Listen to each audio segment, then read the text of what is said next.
Happy Friday. Wait, is today? Yeah, today's Friday. I don't know who's in here. Looks like, hey, Tara. Yeah, hopefully anytime now.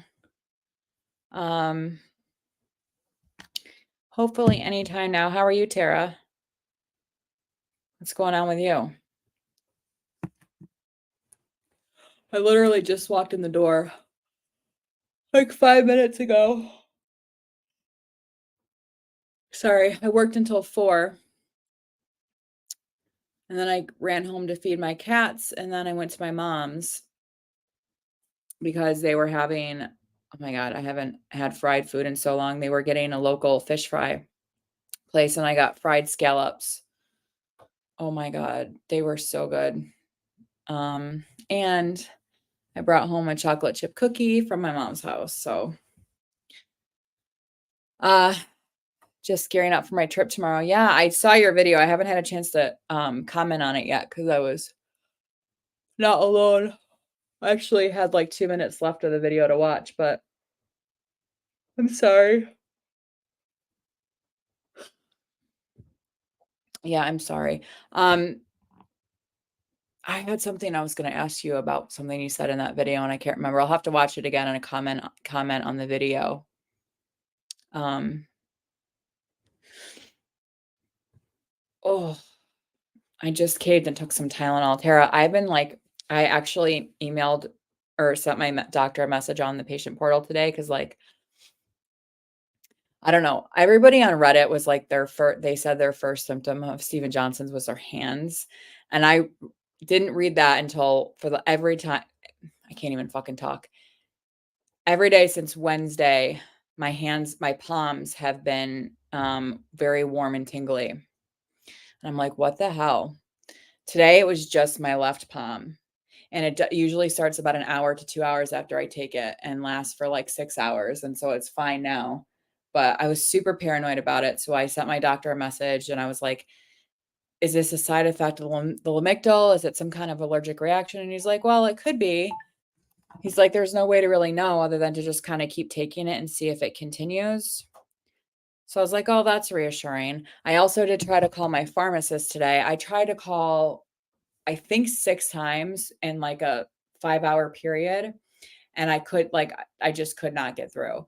It would play music and tell me somebody would be with me shortly, and then I would get disconnected after 15 or 20 minutes, and then a couple of times the pharmacy tech would answer and say, "So and so pharmacy, please hold."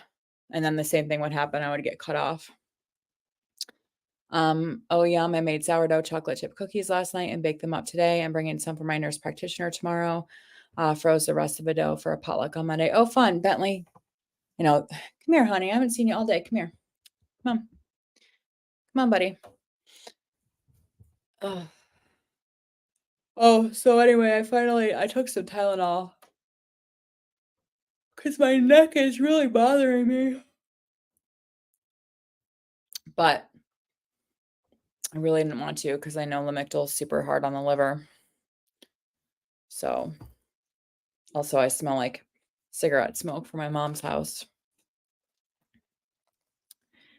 But I have tomorrow off and I might go to the mall. My mom actually might come with me. I need to go to Victoria's Secret and go bra shopping because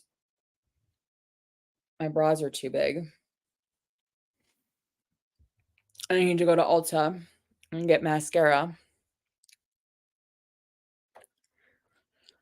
Maybe my palm is warm and tingly because of my neck. But so anyway, it is so yucky here. Like it was the last couple of days, the temperature has been really warm for this time of year in like the 50s. But it started raining early afternoon and it's just been like torrential downpours or drizzly, like alternating all day today. Let me just send Morrison a message quick.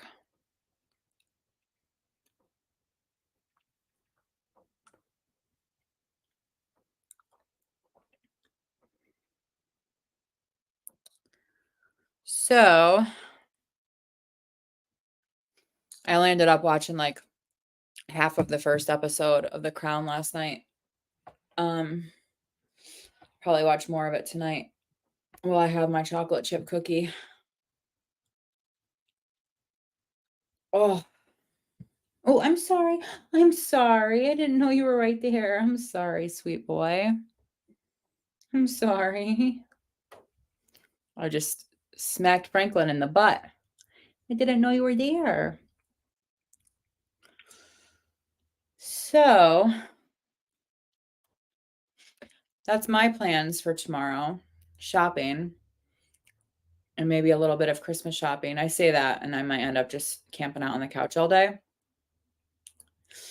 Actually, I think the weather's supposed to be pretty decent tomorrow. Let's see, where's the weather? 10-day Saturday. Well, 41, but sunny. I'll take it. Oh, snow next week. I'm sure it won't stick though.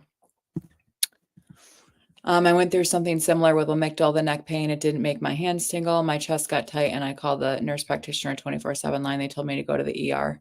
Oh, so was that so you went to the ER twice from Lamictal? Or did you not go to the ER? And what did they say? But Tara, my neck hurt before. Like my neck's been hurting since I think like a day or two before I started Lamictal. So I don't think it's related at all. Um, Obviously I have my my nurse practitioner's number, but I try very, unless he specifically tells me to text him or call him about a medical issue, I don't do it. Like I only use his personal number for personal things, not for like health related things. So, okay, just once. So you didn't go to the ER for the neck pain or you did and it was the same time you had the rash? Hey, Morrison, what's going on? I mean, I know what's going on, but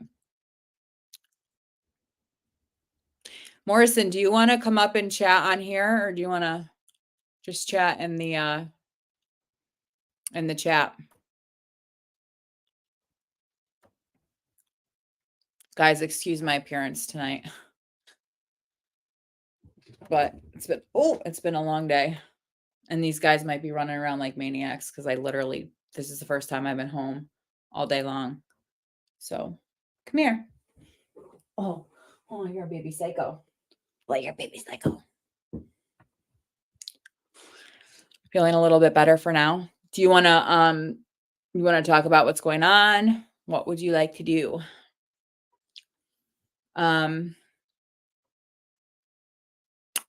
I feel like at least yeah, you're absolutely. Whatever you want to do is fine. No pressure. Oh, you know what I want to do tomorrow too is I also want to go to Apple.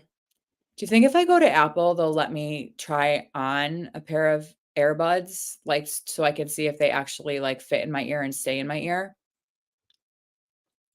Didn't go to the ER for neck pain, went the same day. The rash got bad and my chest got tight. Okay. Okay. Yeah, I mean, I've noticed like my anxiety has been through the roof, and I don't know if that's the medication or me expecting or being concerned about a reaction from the medication. But um, today it was only bad for maybe 4 or 5 hours after I took it. I disassociated a lot. I was very nervous, but I don't know. I was talking to my mom about it, and I was like, like I'm almost tempted to just stop taking it because I don't know if it's worth it to be this nervous and like hyper vigilant about it. But at the same time, I would like to see how it goes. But then I also have to worry about every time I increase it, I'm gonna be worried about it again, you know? And it just irritates me because like I said, everything I read said for a lot of people it started in the hands and the mouth, and I already have a burn in my mouth, so it's hard to tell, and my hands are fucked. I'm doing pretty well. Thanks. Kimmy was just asking about when I went to the ER because of Lamictal. I've just been in some of the worst pain of my life since the stream last night, but praise God, it has subsided for now. Yeah, absolutely. Yeah, I'm glad it's helped. Um, what, anti-inflammatory did they give you? Feeling regulated today, gave myself a 5.5 out of 10. Oh, nice. I would say on average, I'm usually around a 5 every day. Obviously, that doesn't include the up, down, up, downs, but my average is usually a 5. Gotcha. Glad that didn't just happen. Thought you meant today, yeah. I'm just nervous, I'll find a rash when I'm at work or something, and then I'll have to wait 10 hours before I can do anything about it. Um, and it said online, like, once the rash starts, it spreads very rapidly within, like, a day. So,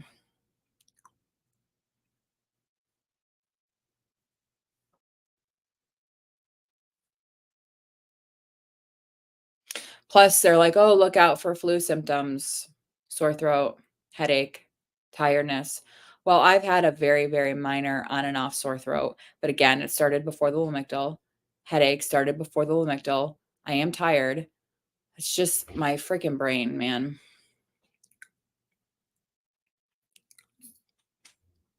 Thanks for the concern, so I'm happy you're getting some relief. Cortisone. So I thought you couldn't have steroids.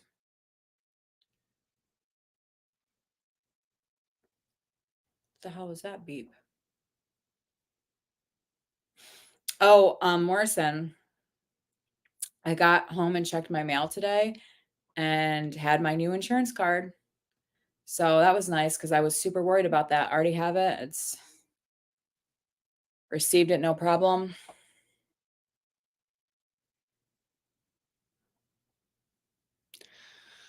What does it last like? A couple days, cortisone,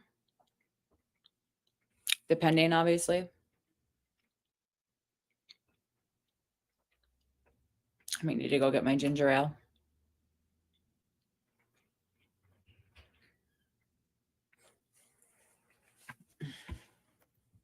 I'm gonna grab my ginger ale. They told me it would be okay. I had a crazy allergy years ago from getting too many steroid shots. Okay, I've only ever had one minor allergic reaction before, and it was to an antibiotic. And I don't even think I was having an allergic reaction to this specific antibiotic, but it was literally like the third or fourth antibiotic in a row that I had been on. And I can't even remember what I was on it for. But urgent care like pumped me full of Benadryl. And then the pharmacy listed that antibiotic as an allergy. And then I was like, I don't think it's that antibiotic because I've taken that antibiotic a million times before, several times before. I think it was a combination of taking so many in a row.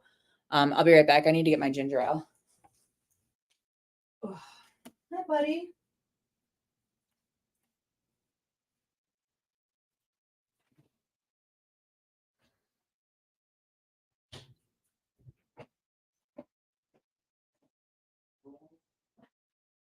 Oh, you want to go say hi? It's probably going to be flat as shit because it's the same ginger ale from whenever I drank it last. Hope this Tylenol kicks in. I'll tell you what, I miss being able to take NSAIDs. I could go for a nice ibuprofen right now. It was a mental health reaction. Okay, I gotcha. Steroids are very, very harsh. I went into psychosis after taking multiple shots. I gotcha. I was in so much pain. I agreed with them since they didn't have Toradol. Yeah. Yeah. I don't think I've ever been to an urgent care of any kind that's had Toradol, which is strange because a lot of primary care offices do have Toradol. So shake it up. That's just going to make it even more flat, right? Isn't it?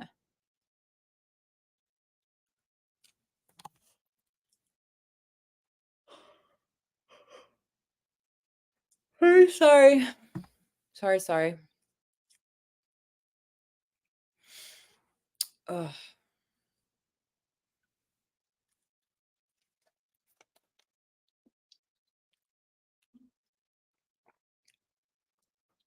Not good. Not good. Do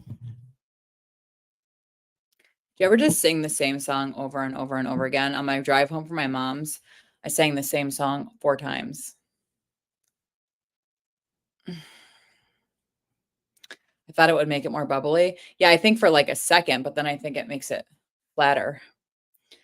They said when you compound steroids, it isn't good. The doctor that gave me multiple ones no longer has a license. Wow. Yeah. Damn.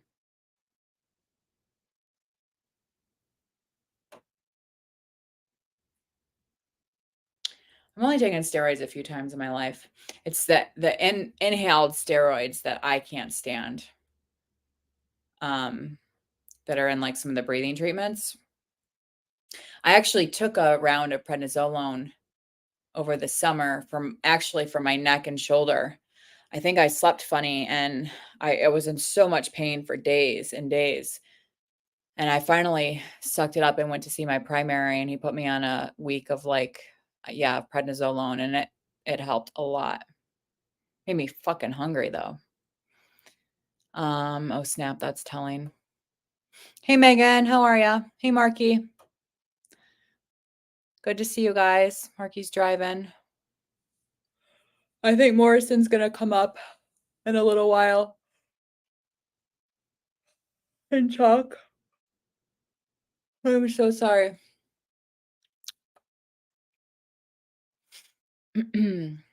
Speaking on the subject of Lamictal, I think you're doing great. Maybe we should keep going for now because it may work. Yeah, I mean, my primary was like, keep taking it. Like, the only way you're going to know if it's a thing is if it continues to get worse. And the thing is, like, if it was an allergic reaction, it wouldn't ebb and flow like this. You know what I mean? Like, even though the drug is at its high peak concentration 2 to 4 hours after you take it, it's still a cumulative effect. So it wouldn't, if it was an allergic reaction, it wouldn't get better and then come back, get better and then come back. So, and that's not, I mean, it, you know, we'll see. Unrelated to Stephen Johnson's. Morrison Mike night worked well for me. Yeah, I mean, it'll be interesting to see. Like I said, I don't expect to see any mood results for at least a month and a half, 2 months. That said, like, I mean, clearly placebo effect, but they've been very, very stable the last 2 days. Very, very stable. But again, that's placebo effect. It's not, I don't think it's physiologically possible. Other than my anxiety has been through the roof, but yeah, it probably is anxiety, Morrison. Which is crazy because, like, I am a very anxious person, but I feel like the last really since I stopped using cannabis, like, my anxiety has been very, very manageable. I mean, I had that well, that was after I started the Lamictal, that panic attack, but I really haven't had a lot of extra anxiety lately. Um, so I don't know, but it is possible that this medication would make my anxiety worse. Not overly likely, but possible. I was gonna say you've been doing really good the past few days. Yeah. I mean, but this is kind of my normal, like, yes, I have mood swing a lot of mood swings, but I don't know. It's very hard to describe. Hard to describe. Yeah, but it was just surprising to me, and I'm still not entirely even sure that it was because, like I said, why would I be having anxiety every single day from using one 5 milligram gummy once a week? Same with heart palpitations every day. And I haven't had heart palpitations really, with the exception of the panic attack that I had the other day. I haven't had them regularly. That reminds me, I need to charge my Apple Watch. Paying for that shit, I might as well be using it. That's an interesting observation about the cannabis. Yeah, I mean, I still don't really necessarily think that they're related. I don't know. Maybe I'm in denial, but I mean, I'm sure it's possible. It's just it seems unlikely to me, you know?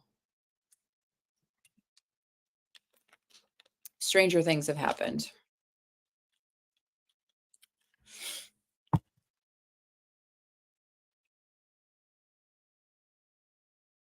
It's funny because in the, borderline personality support group that I'm in on Facebook, it seems about half and half as to people who medicate themselves with cannabis and find relief, and the other half, like me, who are like, "No, like, it just ramps up my paranoia, um, and delusional thinking," so, I mean, that's obviously not why I stopped. I stopped because I didn't want any hindrance in terms of treatment, but I'm sorry to hear you were in a lot of pain. Been wondering how you've been feeling lately since ending the taper journey. Yeah, hopefully comes up and talks about it in a little bit. I asked my MP about medical marijuana before I started ketamine. She said not for me. Yeah, I mean that would be hard. I mean, I understand like your journey, but like you said that cannabis was like one of your biggest addictions, right? So do you feel that you could use that in moderation? I mean, if Snoop Dogg can quit, anyone can, yeah, right? Her her ketamine trip, Megan. My ex used cannabis to help her BPD. Yeah, I mean, I guess it's helpful for some people. I just don't necessarily think it is for me right now. Um,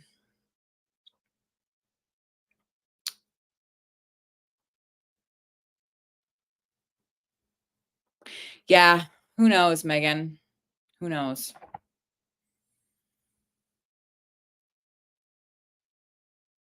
Mm. Oh,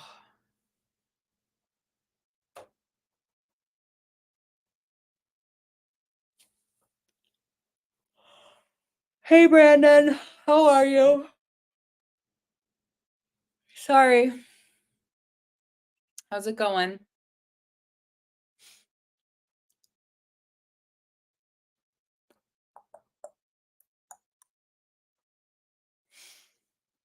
Mm.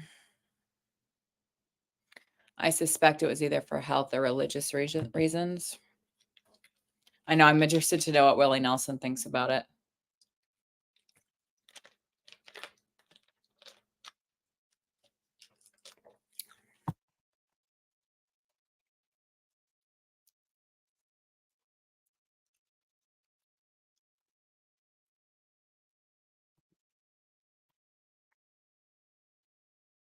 What's up, great people?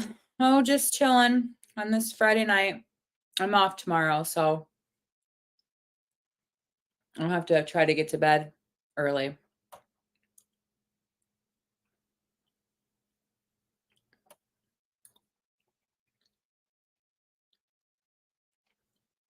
I actually might take a hydroxyzine tonight, if I'm honest, because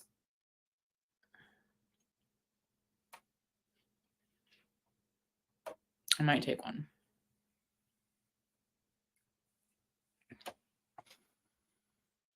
Mm.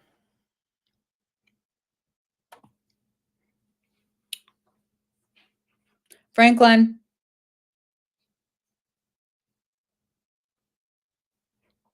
what are you doing? I was absolutely self-medicating with weed, not sure if I could self-regulate or not. I'll follow my nurse practitioner's direction. The ketamine treatment seemed to be helping. Yeah, I mean, whatever works for you, you know. I definitely could not use opioids medicinally. Now, that's not to say I never would be able to. Um, I never want to.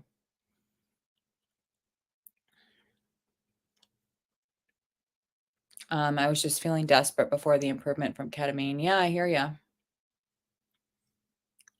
I hear you. Always great to follow their direction.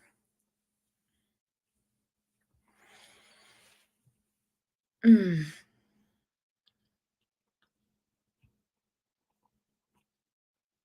I understand desperation. Yeah.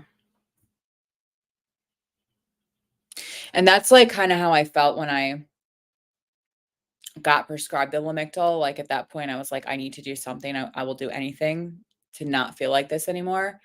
But then I had a couple of not so bad days, and I was like right now in the last couple of days, and I'm like, do I really want to fuck with this? Like, maybe I should just stay how I am, but I don't know. It was a very dark place to be. Yeah. Jesus. It almost took me out. You guys have the Zoom Zooms.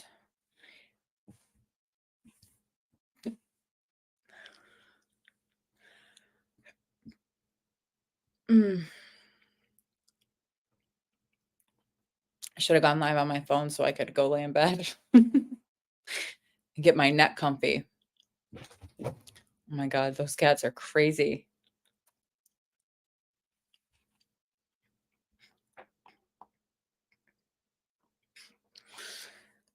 Yeah, I don't know. I just don't know if I can deal with this like increased level of anxiety every day for the next like 2 months, worrying about a reaction, because it could take that long.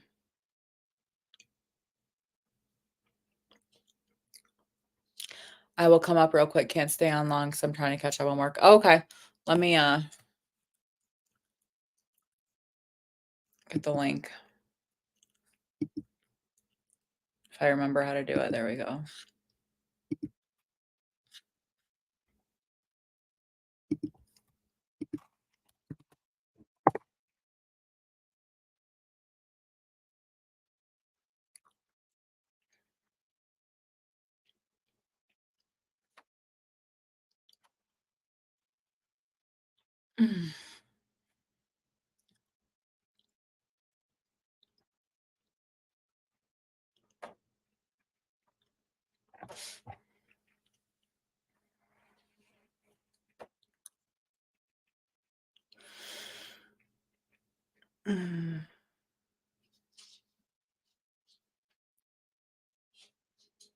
Franklin. Oh my God, I'm sorry. What are you doing? What are you doing?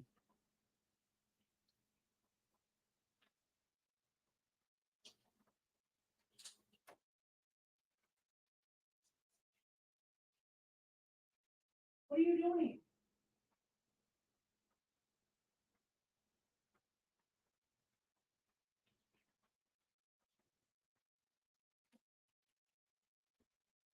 Sorry, I thought he had an ornament in his thing.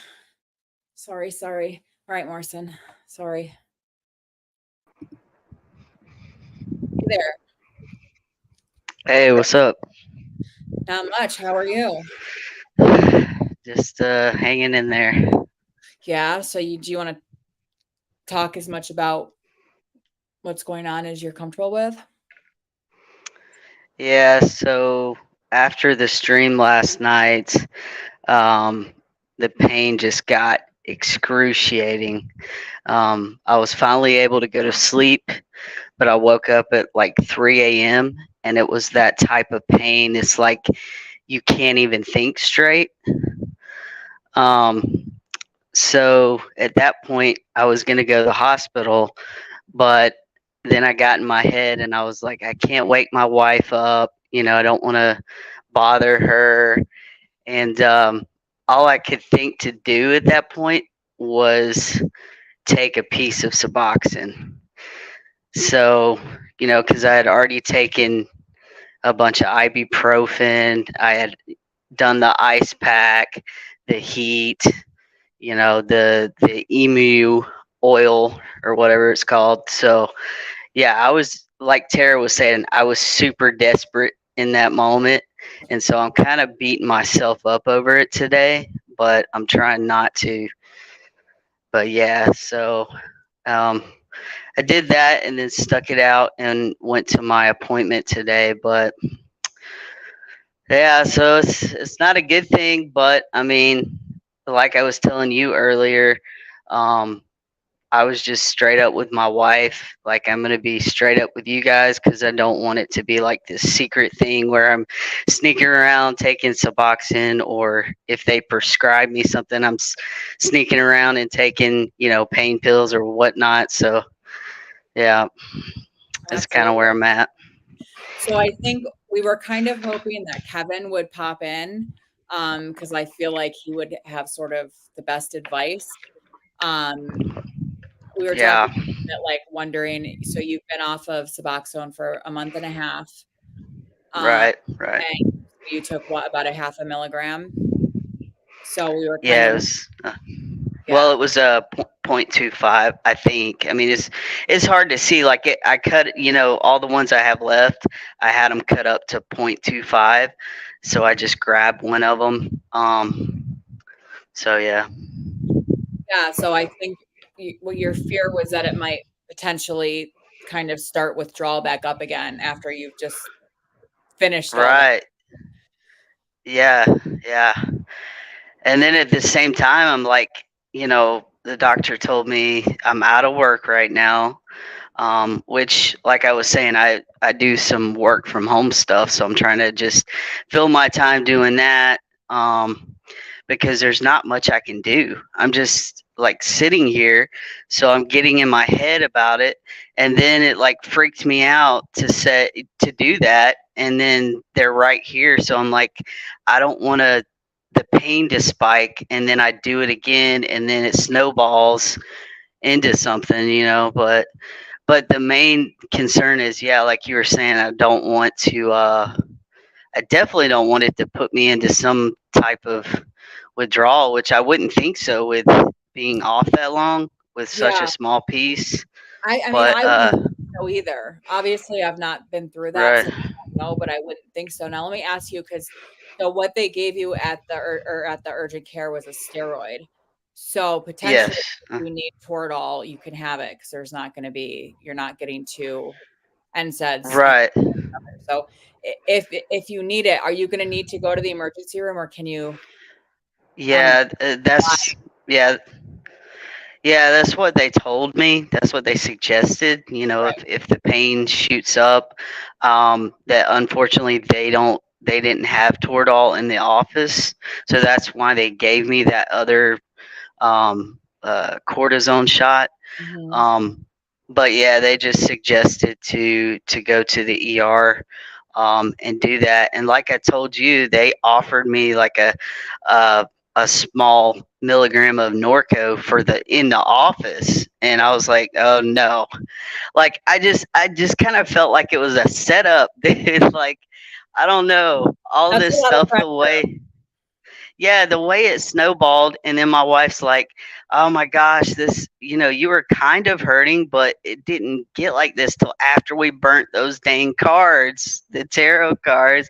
And so then now I'm in my head, I'm like, "Is this a freaking setup to get me to like spiral downward?" So I'm like, I'm not gonna let that happen.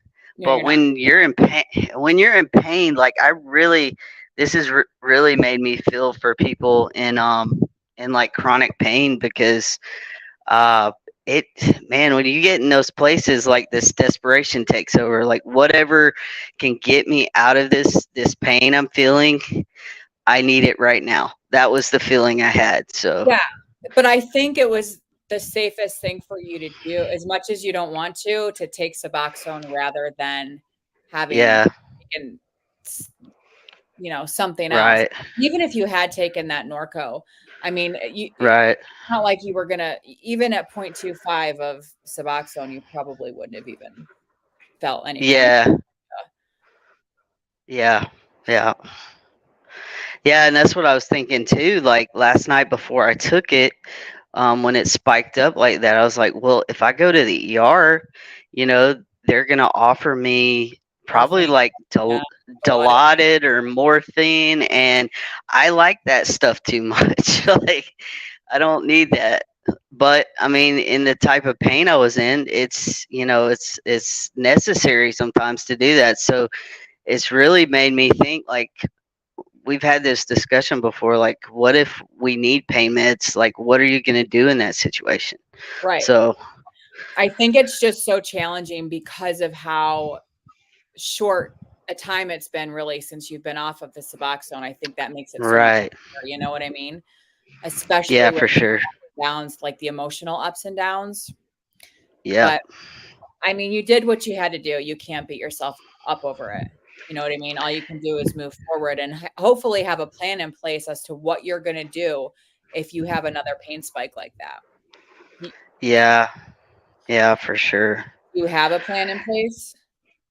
Yeah, I mean, I spoke with my wife and she's like, "Don't ever do that again." Not about taking the little piece I took, but don't ever think you can't wake me up. you know. I was kind of thinking Um that, like, just go wake her up. You know, she's not going to be upset with you. yeah. I know I don't know, when I'm in pain or certain situations, I just feel like I'm bothering people. I don't know if that's because I'm an EMT and I know how not I'm not really like this when I'm caring for patients, but I know a lot of healthcare professionals get super bothered by people. So I don't know if that's why We're in the when I wrong get in field. those yeah, when I get in those situations, I don't want to feel like I'm burdening somebody. Um, so Yeah, I but get yeah, that. so we came up with a plan, tonight. She's just kind of Sorry. Oh, sorry. Go ahead. that's all good. She's just gonna kind of check on me. She's been hovering all day, uh, which is good of her. She's been making sure that I'm okay, and so she's just gonna check on me, and then if I do have like a pain spike, then she'll just take me to the ER to get the Toradol shot. So Good. But I think that's a good yeah, plan. And yeah, your MRI's on Monday, right? yeah. Luckily, they were able to squeeze me in because I mean they saw like and a lot of people are like, oh, my pain's at a 10, but I was like, it's been at a steady like 8, 7 or 8, That's when you know and you're when telling the truth. yeah, exactly. That's why they took me seriously because I wasn't. They could see. You can see when somebody's in pain, and my blood pressure was up. Mhm. There's certain signs that you can actually see somebody is in pain, and the fact that I was like, oh, it's been a steady 7 or 8, but like when the pain shot up, it was about a 9, almost a 10. They're like, okay, you're in a lot of pain, so we really need to see what's going on and get you in here, because until then, there's nothing they can really do, you know, until they Right. know what's going on. Right.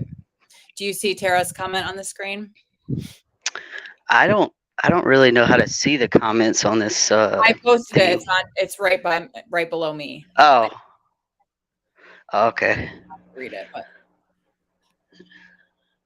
yeah, no. I mean, you do what you have to do. I mean, people do it all the time Okay. in recovery from opioids. Um, Right, right. but it is a tricky situation when you're sort of not that you're not in early recovery. You've been on, clearly you've been in recovery for a while, but just being, you know, off of Suboxone. Yeah, yeah, and like Tara was saying, I do remember we just had this conversation like a few days ago, which is crazy because like I said, for maybe 2 days, I've noticed my shoulder like kind of off, like every now and then it would be sore, but it Mhm. wasn't a real issue until last night. It was legit after we burnt those cards, like, and it was about towards the end of the stream where I'm like, oh guys, this is really hurting. So I didn't anticipate, you know um like you're saying, I've been in recovery for a while, for years. I've been on Suboxone for like almost 8 years before I came off, but it's like new territory, because it's a like a really vulnerable feeling when you're off of everything and then something like this happens and you don't quite know how to handle it. Yeah, there's nothing So on your receptors at all right now. It's the first time in Right. how long that there's been nothing on your opioid receptors. So, Exactly. so they're assuming rotator cuff. That's what they said. And, when I woke up at 3 a.m., then of course I start, doing the WebMD, like, and Googling all this stuff. So I learned a little bit, but I don't know. It's weird. Like it does feel like it's in that area of the rotator cuff, and that's what they suspect. But at the same time, it could be a combination of things like tendonitis, like bursitis, like you were saying. Because it's weird. It keeps spreading throughout my arm. Like it's all um, earlier today, it spread all the way up to my neck and Mm, went all the way down to the tips of my fingers. So it was my complete left side. And so it's hard to tell where the pain originates from. okay. But you've had bursitis before, right? I have, and it's been nothing like this. So, I was going to ask. Okay. um, yeah, Now, yep. training that you've been doing, is that like, have you done anything that you think could have potentially caused this? I don't believe so because I haven't done anything too crazy.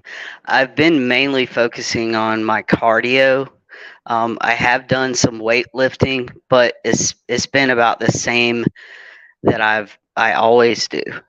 Okay. I wasn't sure So. if you were actually doing the course, like if you were pulling the fire hose or you know what I mean? Like doing any kind of, Oh, no, no. okay. No, unfortunately, I don't have access to that. Okay. Or else I would be like training on the course. But yeah, I've just basically been talking to some of my firefighter buddies, Mhm. and they've given me some exercises to do to prepare for it. So, Okay. All right. but I don't know. Like it's all I can think of is I worked a few days ago, and there was a really uh, difficult lift we did on a patient. That's all I mean, otherwise I can't really. It wasn't like as soon as that happened, oh, I'm in a lot of pain. I've had that happen before where I went to lift. I'm like, oh crap, Right away. Yeah. but this wasn't. Yeah. Kind of delayed. Mhm. Hmm. Well, I hope that you're not feeling guilt over I understand your concern certainly, but not feeling guilt over taking that Suboxone because I think all things considered, you could have taken something a lot worse than that, you know? Right. Yeah, I'm not so much feeling it right now, but I was earlier. Like I was really beating myself up. Um, but then, I just started praying about it, and I felt like, okay, I can't. That's not going to do anything for me to feel guilty. That's kind of where addiction can take off Yes. when you have those feelings of guilt and shame, and like I said, like hiding it, lying about things. That's like a recipe for disaster. So yeah, so I had to just let that guilt feeling go. um yeah. Good. Well, I'm glad you got in today. I really am, and got some answers, and they're moving very quickly. I was so surprised to hear that they were gonna be able to do an MRM. I was afraid you were gonna have to wait weeks and weeks and do physical therapy before they even Oh approved it, yeah. so I'm glad. Yeah, I was really surprised about that. But I'm thankful because they were even saying, of course, they don't know if they're going to need to do any type of intervention. But either way, he was like, you're possibly going to be out of work for a little while. Like, you're going to have to rest, whatever it is, any type of shoulder injury like that. You're going to have to just rest, stay hydrated, and No matter what. Yeah. yeah, and probably go through a little bit of therapy. Are you gonna be okay being out of work? Like, are you know what I mean? Like it's a terrible time for it to happen. That's why I'm like, what is going on here? You know, it just felt like a um. Nobody wants to be out of work ever, but definitely like right before Christmas, like what the heck, you know? And you didn't But sell your car, and you're not selling your car. yeah, yeah, like I mean, we're not destitute or anything, but nobody wants to be, you know, out It's of a work strain. for Yeah, yeah, yeah, yeah. So I mean, thankfully we have our real estate business, and this will give me an opportunity. Um, you know, it's a little difficult to like do certain things with one hand, but I can yeah. still get on the computer. So Well, if you're gonna be out of work longer than what, 2 weeks, I'm assuming you can apply for short-term disability and at least make half of what you know, were making. yeah, yeah, for sure.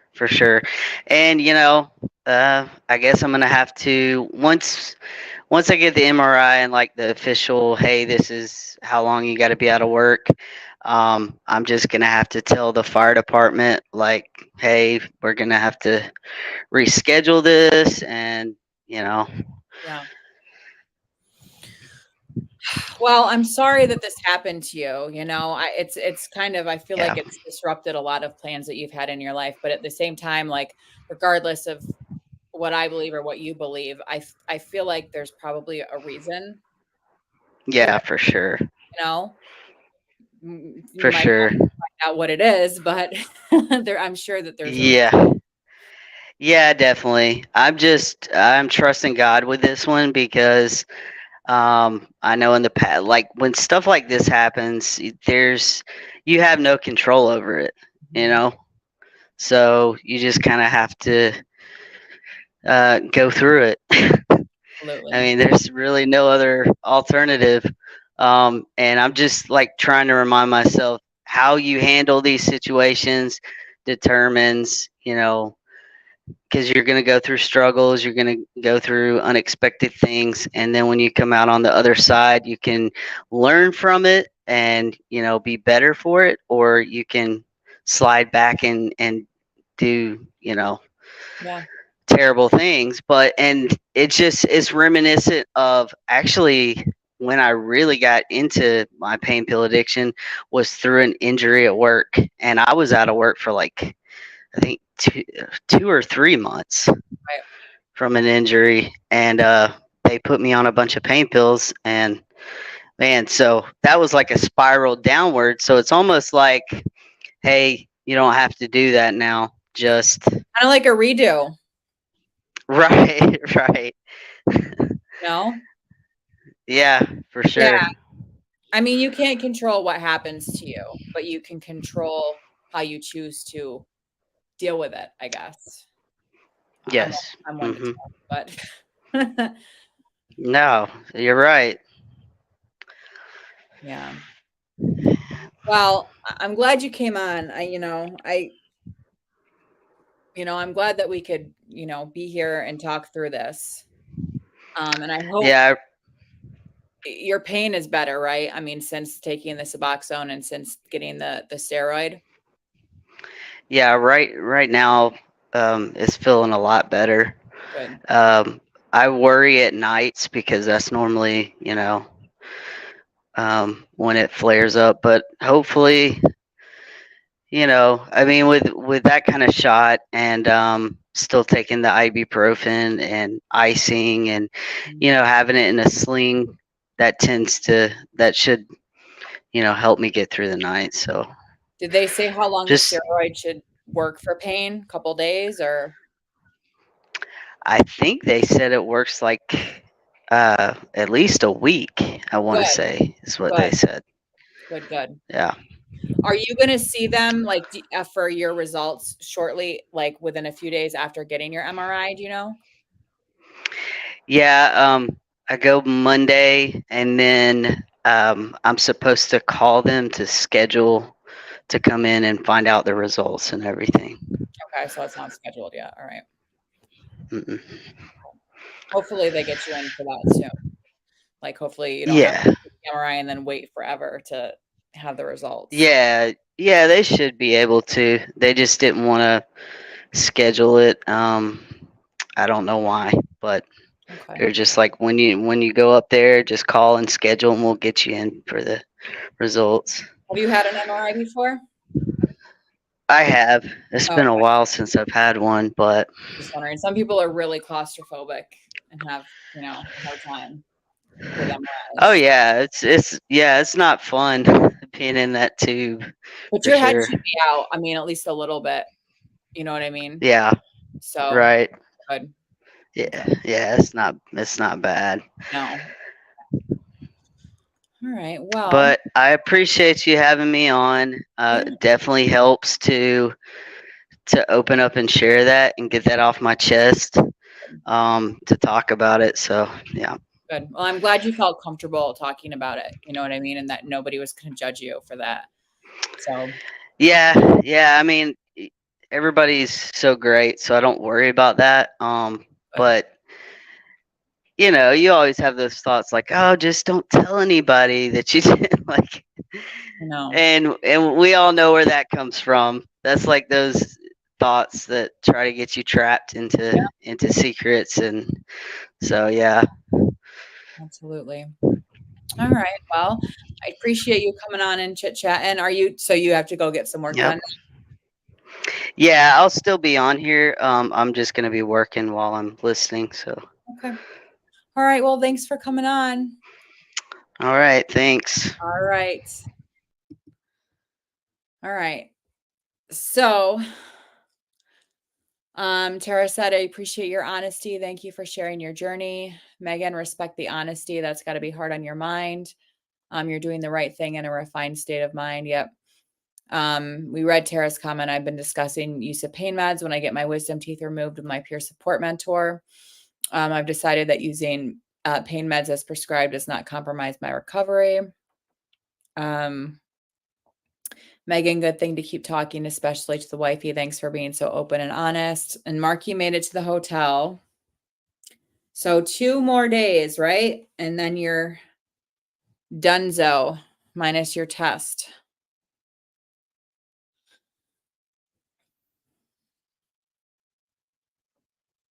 It's definitely a tough situation. I try to think about what I would do. And that, I mean, because like since I've gotten off Suboxone, I've had pain, like bad pain, but not crippling pain, not to the point where like I was desperate. Um, so I'm trying to think about like what I would do in that situation. I mean, I don't even have any Suboxone, so that's not even an option for me. My mom got rid of all of my Suboxone. Um, yeah, I'm not sure. Have a celebratory bubble bath with all the hotel soaps, Marky. Yeah. Oh my God, that sounds so nice. I hate my bathtub. I'm not a big bath taker. Actually, that sounds really good tonight for my neck, but I have to get the thing out of the kitchen, like the dish stopper, because I don't have one of those things on my bathtub to shut the drain. And if you guys believe it, they spray painted like my bathtub, the actual bathtub and the tile is all spray painted. I don't know if they got lazy or what, instead of like regrouting the tiles like they typically do. They say, "Oh, well now we're painting the tiles and the tub." And obviously, like I've always have my hair colored, whether it's purple, red, color bleeds. So I have to use a lot of cleaners in the bathtub. And I asked them when I moved in, I said, is there any kind of cleaners that I can't use on this paint? And they said, not that we know of. Well, I forget what the cleaner was, but it had bleach in it. And everywhere that the bleach touched turned yellow. So I found a cleaner that works semi decently, but I've been here in this apartment for a couple of years and the paint is chipping. Like mostly where my feet stand in the shower. Like every single time I get out of the shower, like there's little chunks of paint on the bottom of my feet that I have to wash off. It's really ridiculous. So I don't take too many baths because there'll be a chunk of paint floating here or there. Thanks everyone for the support. I really wanted to share my journey so it may help others. Absolutely, Morrison. Absolutely. Thank you for sharing it with us. Oh, you brought your kids with you, Marky? That's kind of fun. I'm assuming your wife too, right? Because doesn't somebody need to watch them while you're taking your class? Hi, baby. Hi. Love you. Marky, I had fried scallops for dinner tonight, and I think it was worth it. It was worth the guilt because they were freaking good. Hi, baby. Just a bump in the road, Mo. Yeah, absolutely. Megan, glad I found this safe side of YouTube. I've been tuning out recovery stuff for a bit. Kimmy, when you mentioned feeling recovered out, something along those lines, I felt that recently. Yeah, it's not like it's just that there's so much more to all of us than addiction. Like we're not addicts. Addiction doesn't define who we are. And there's just only so much like I have to talk about other things. You know what I mean? There's no way I could do a 2 or 3 hour live stream and just talk about addiction. I can't do it. Um, and there's just, yeah. Oh, your wife's there too. Good. Good, good. It's a nice little family. I mean, obviously you have your class, but you can get out and do stuff in the evenings, right? At least tomorrow evening. Do dinner and do something fun. Appreciate it, Marky. Not in a concerning way, but like I've been kind of rejoicing in things I used to love. Nerding on weird shit outside of recovery. Yeah, I think that's great. I don't I really like the most of the stuff that I watch on YouTube has nothing to do with addiction recovery. There are certain people who post things and I will watch it no matter what it is. Obviously, Kevin, um, actually, he's probably the only one in the addiction community that I watch everything that he posts. But most of the stuff that I watch on YouTube has absolutely nothing to do with addiction. That's great, Megan. Currently binging The Secret Tunnels of the Paris Catacombs. Megan, did you start The Crown yet? Like I was saying earlier, I only watched the first half of the first half of the first episode because I got distracted last night. So I'm gonna watch more tonight, but I was wrong. I I don't think it's no, I don't it's hard for me to know if something's a spoiler. I don't think it is, but they s I'm gonna keep my mouth shut, but watch it. Sounds like me hyper focusing on weird stuff. Yeah, those freaking YouTube rabbit holes, man. Um, actually, Megan, some of my favorite YouTubers did the Paris catacombs. They, I don't know if they were ghost hunting in there or what they were doing. It was TFIL. They did quite a few vlogs in those catacombs. But hearing your story, slow mo, was great tonight. Needed to hear that. Thank you for sharing. Yeah, absolutely. Oh, so Morrison, how many episodes did you end up watching? I know I need to rewatch it from the beginning. That whoever that actress is that played the younger, like the 20s Elizabeth was phenomenal. She's so good. It's very hard for me to watch this season and the last season with Dolores Umbridge. I forget her name, the actress's name, but she played Dolores Umbridge in Harry Potter. Was like the most hated character in the entire Harry Potter series, even before Voldemort. So it's very hard for me to watch her playing the queen. Oh my God, I haven't yet. I'm going to start it right now as William and Kate grown. So this is starting off the year, well, I would say several months before Diana's death. So there was quite a large time jump. So William's what, 16, 15, 16, 14, I don't know, somewhere around there. So yeah. The I don't want to spoil you. I literally only watched like 20 minutes, but I don't want to spoil you. Thank you, Megan. I'm very grateful to have such an amazing support group here with you guys. Yeah, me, absolutely. That's how I feel every single freaking day. I'm like, what have I done without these people? You know? I got to the 5th episode, but I'll need to go back to episode 2 because I was just in and out. Yeah, I gotcha. They casted Diana very, very well. I haven't loved their casting for William. I think they casted Philip well, too. And Camilla, I think they casted Camilla perfectly. But yeah, great, great show.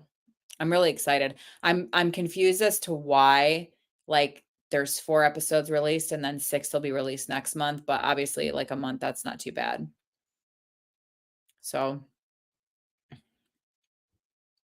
Megan, did you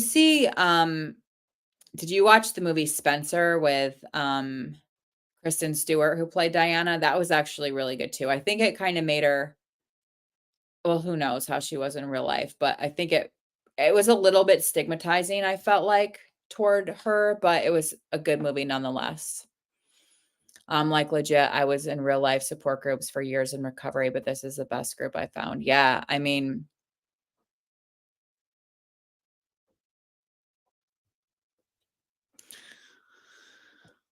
all thanks to Kevin, you know? John Lithgow, yeah, oh my god, he's so good. He's so good. I really wasn't overly familiar with him. I mean, I'd heard of him and I'd seen him in 1 or 2 things, but, um, his children's books are very interesting. I really, really like his children's books. So, but yeah, he's a really good Churchill. I always love the dynamic of the relationship between, Queen Elizabeth and Churchill too.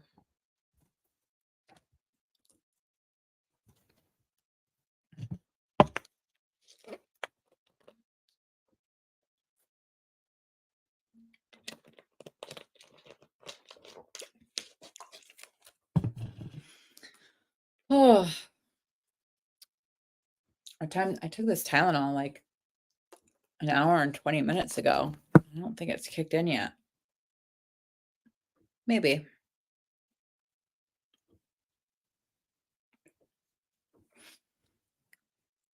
I know I was half tempted to like book a hotel room with a hot tub in it just so I could soak for my neck.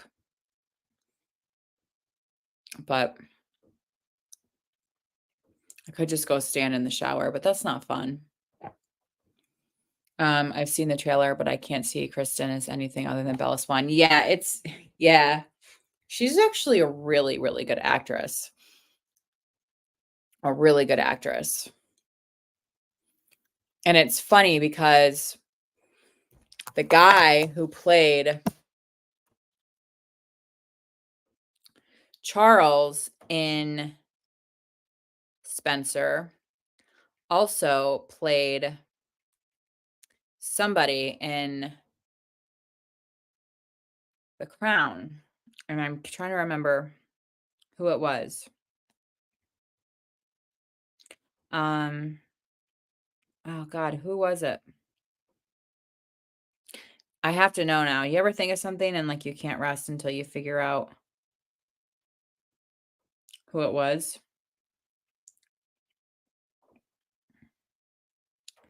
Crap.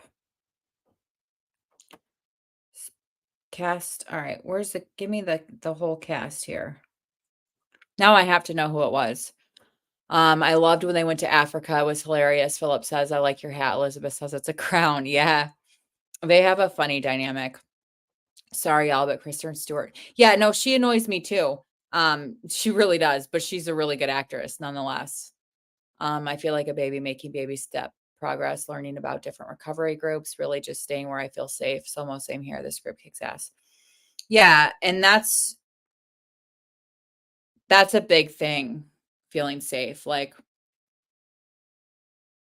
and that really was kind of like the first thing that I felt with like Kevin's community was feeling safe. Um, it wasn't, I don't know. It wasn't Spencer. It was a different movie that had somebody that played in both. But anyway, Young Philip is so savage. Yeah, he is. Yep. He was always so savage, said he wanted to come back as a virus when he died. Yeah, oh, yeah, I gotta watch that interview you sent me, but, I mean, it's not overly surprising. I would love the redacted copy of the letter that Diana sent to her what was her I think it was her Paul Burrell, her butler, right? Where she's where the name was, like, crossed out, but it said so and so is planning a car accident to make so that Charles can remarry. And it's believed that the name she said was Philip, but I'm not sure. This group is my safe space. Yep, mine too. I can send it to you, Megan. Morrison said it was in an interview he sent me, but I haven't actually watched the interview yet. Isn't it the one you said that you already sent me, Morrison, on Facebook?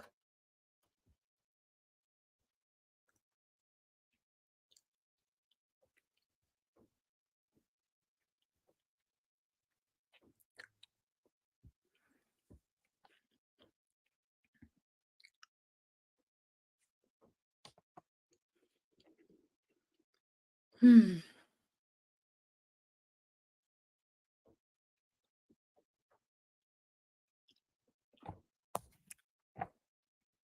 Yeah, I would definitely love to see that.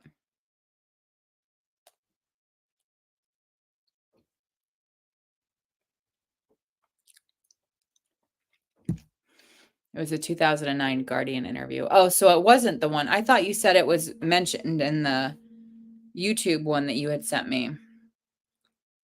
Let me see if I can find it.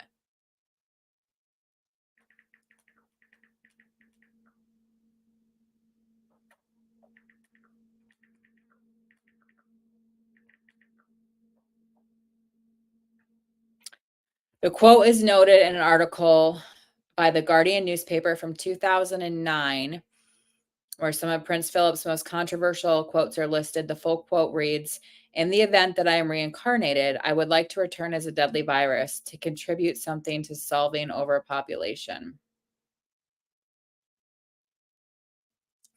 It really does not surprise me. Um, I know, I do too. And oh my God, the actresses who played her were also incredible. I I have to be completely honest with you. The love story between her and the photographer dude was fire. I was getting so hot and bothered watching the two of them. It was ridiculous. Ridiculous. Oh my God, the chemistry between them was insane. At least he was honest. Yeah, right?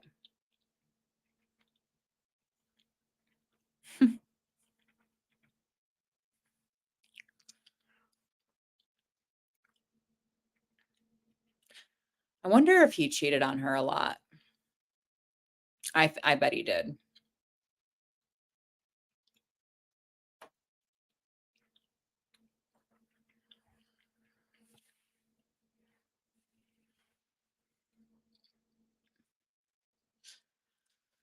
Trauma bond. The two of them seem desperate for each other in the worst ways.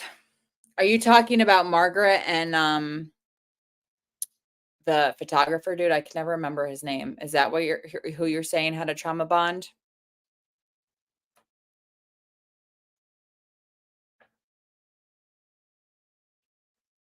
Hmm. Interesting.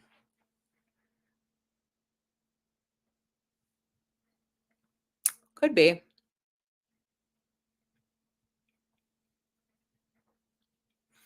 Definitely possible. I mean, we know all the royals look down on those who aren't elite elite and consider overpopulation also not from their bloodline. I don't think obviously I don't know. I don't feel like Elizabeth felt that way. I think others probably absolutely did. But the thing is, like, they're not aristocratic. The Windsors, like, they're not like Diana's family was way more aristocratic than the Windsors. You know what I mean? mean, God, she ate out of Tupperware bowls. Ate her cereal in the morning out of Tupperware, you know?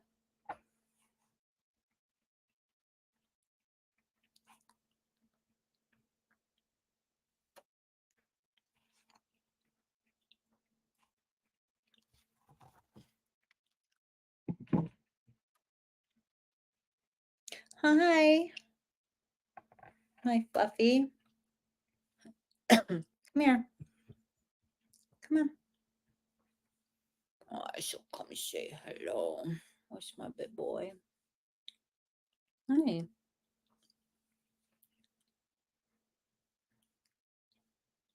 We say hello? I say hi?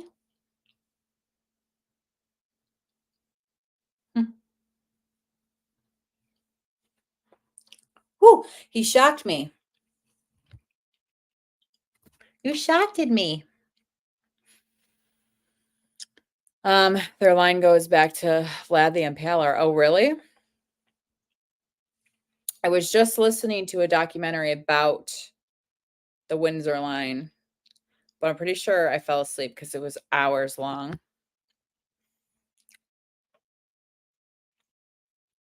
I used to watch a lot of documentaries about Vlad. Hey, Frank. He calls you Frank. Are you Frank? I gotta get up and snuggle with him soon. I miss him. Haven't seen him all day. Right? Do you want a snuggie? Do you want a snuggie? Hi. I love you. Can I have a kiss? Let me kiss. I love you. The first Dracula. What do you mean first? He's the only, isn't he? I actually read a really cool book series about that. It was fiction. Um, I think it was the second book. Yeah, the first book was Stalking Jack the Ripper, and the second book was I don't know, something about Prince Dracula.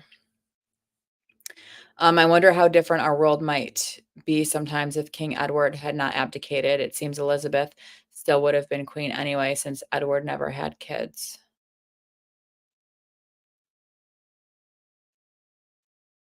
Yeah, I think you're probably right.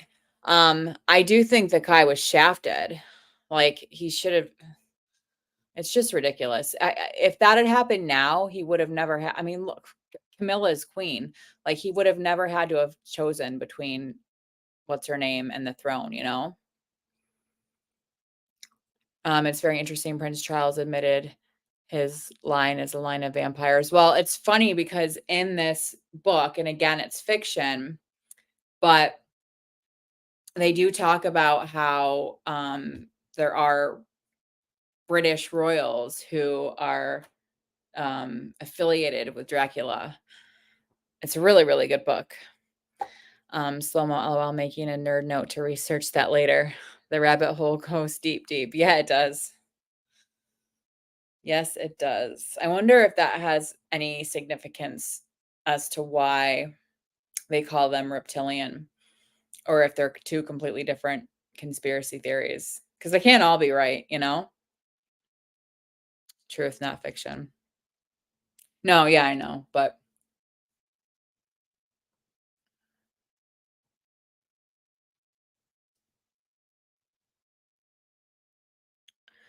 oh, I wish I could remember the plot line from was it their like Russian relatives who they had killed? Were they Russian? I can't remember.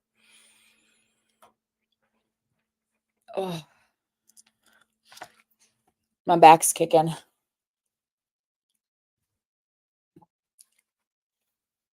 Oh, I'm coming. Hang on.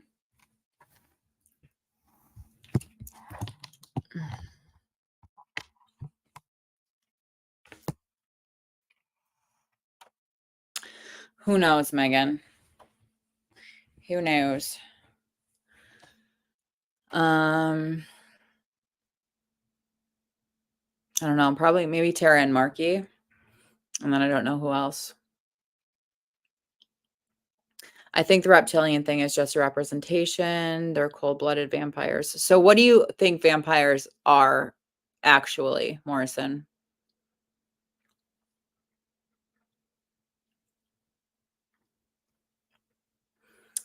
Um, my back is fine. It's sitting on the floor, but makes it hurt. It's my neck. Um, but I honestly think it's just from sleeping funny. Um, and again, like this is not since the lamictal. This is not, this is my neck has been bothering me. I think it was a few days before I started the lamictal because I was like, I'm supposed to be looking for signs of bacterial meningitis. Like my neck already hurts, but I can touch my chin to my chest fine. So I think it's just the way that I sleep. I've been having a hard time. I can't sleep on my left side because of the pinched nerve in my groin. It hurts my leg. And I tend to just like end up on my stomach. I'm comfortable on my stomach, but that's not good for my neck. So I think it's just tweaked and I don't know what I need to do, but um the reptilian conspiracy I could never fall into. I need Rob's opinion. I don't know if he knows like he ever really got super into the British monarchy.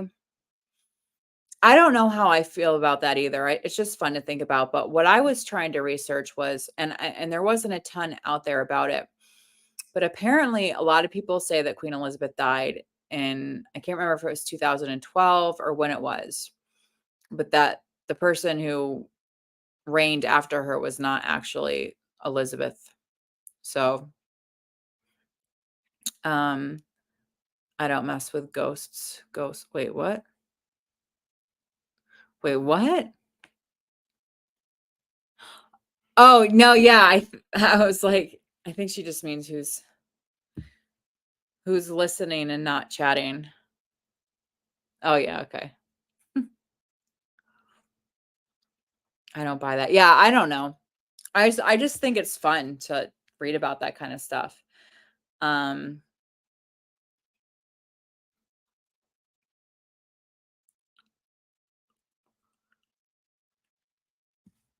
who knows?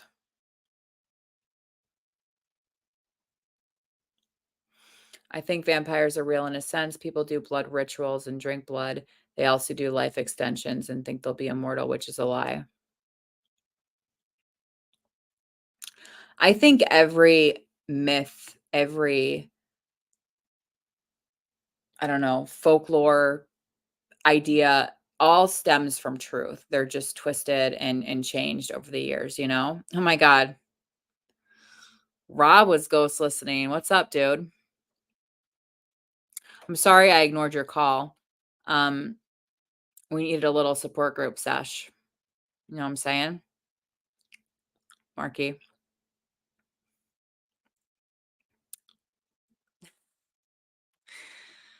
Have you guys seen that viral video? The plane lady, a distressed woman, maybe in her 30s, freaking out because she saw a demon energy on her flight. No.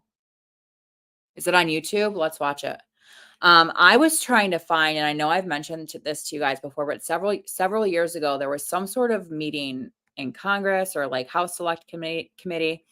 I can't remember what it was, but it was some sort of representative who freaked out, like literally started like screaming about all this corruption and saying really fucked up shit.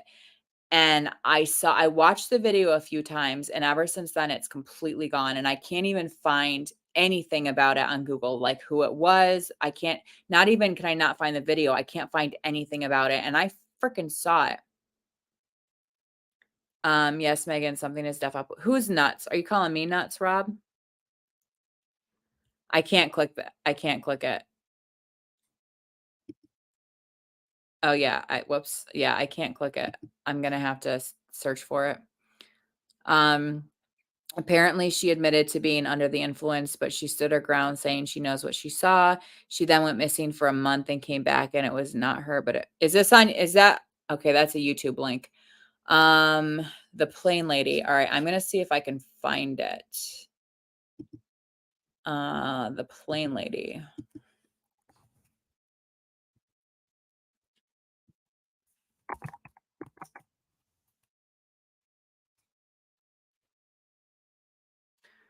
All right, so that's Inside Edition. Is there an actual footage of her on the airplane?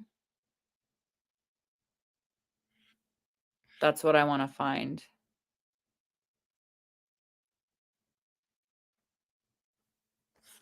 Oh, there's too many, and I don't know which one is the right one. I wish I could I wish I could click on that link. Well, that's what I typed in, but there's so many, and most of them are showing like interviews afterwards. Not sure how much I believe, but I believe she saw dark energy. Hey, Rob. The plane chick, she was drunk. Search plane lady freak out.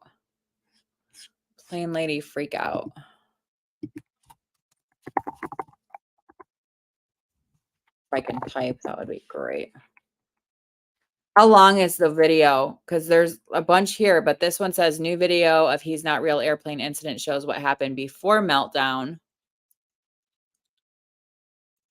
And then the rest are like after interviews.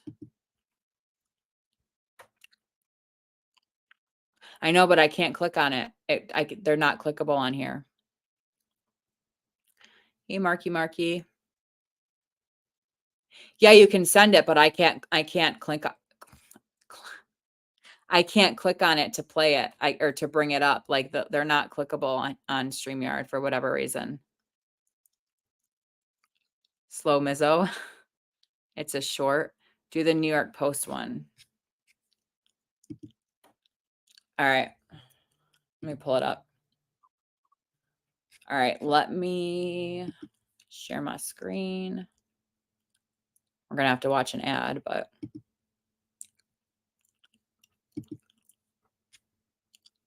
I don't have, well, I guess I don't need the app. I was going to say I've never done TikTok on here. All right, let's try this one. Let me make sure it's sharing. Yes, okay. Paramount Plus. Announcing entertainment for us. 'Tis the season for streaming, so don't delay your mountain holiday. Paramount Plus. Stream now. Stop the plane. Stop the plane. Stop the plane. Not going to. Not going to. Not going to. Nope. No. So what's going on? No. Stop it. Stop it. No. I need to get off this plane right now. I need to get the off this plane. We're going to the gate. See what happens. See what happens after this. See what happens. Where's your bag? Is your bag still there? See what happens after She has a bag. I don't even give a about my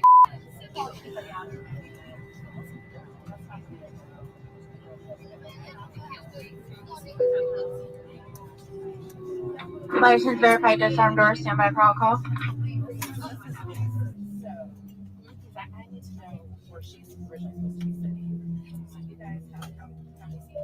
Five.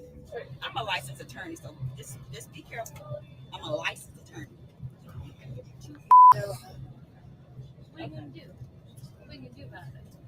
I'm telling you, I'm getting the off, and there's a reason why I'm getting the off, and everyone can either believe it or they cannot believe it.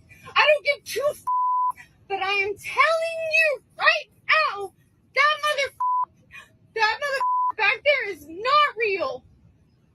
And you can sit on this plane and you can die with them or not. I'm not going to. So, do we know if she has mental health issues? Mrs. Canada, a pro YouTuber, yeah. Of course, it's the full ad. I know, right? At least it wasn't super long. They ain't showing it. Oh, that wasn't it. Yeah, I mean, I don't know. I don't know. At first, I was like listening to her talk, and I'm like, she's not slurring her words. Like, she's clearly not super intoxicated, but toward the end, she sounded a little bit. I mean, do we know like the status of her mental health? You know, like, I think she's an alcoholic. Yeah, I mean, who knows? Who knows? So what did she say that she saw like a demon or like a dark energy or something? She described a lizard man.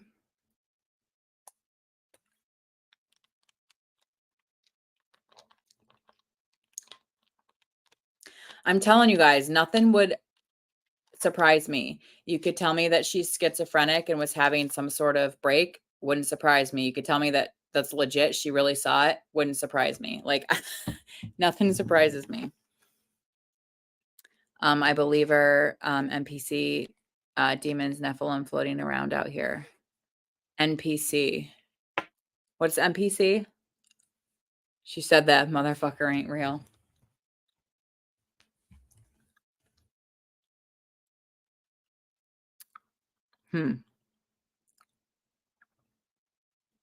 You guys always find like the funnest shit to watch. Oh, let me get rid of that.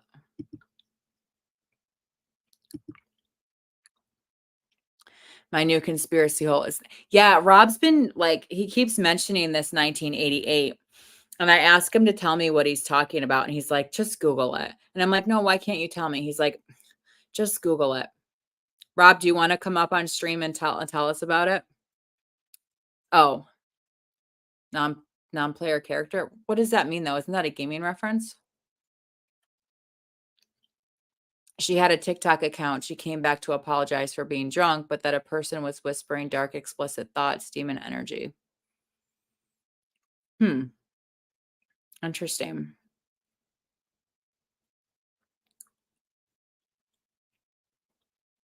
Do you want to come up, Rob? You want me to send you the linky link?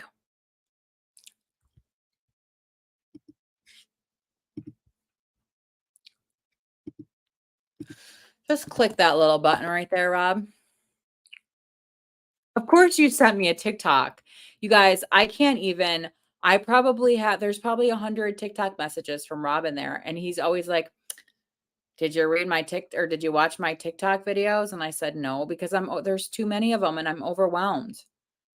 I'm literally like I told you guys, I go on TikTok maybe once a week and I'll be on there and he'll be on and I'll see him. Rob Clark sent you a video. And then like 2 seconds later, Rob Clark sent you a video over and over and over again. And I'm like, oh my God. I can in a minute. All right, cool. Cool.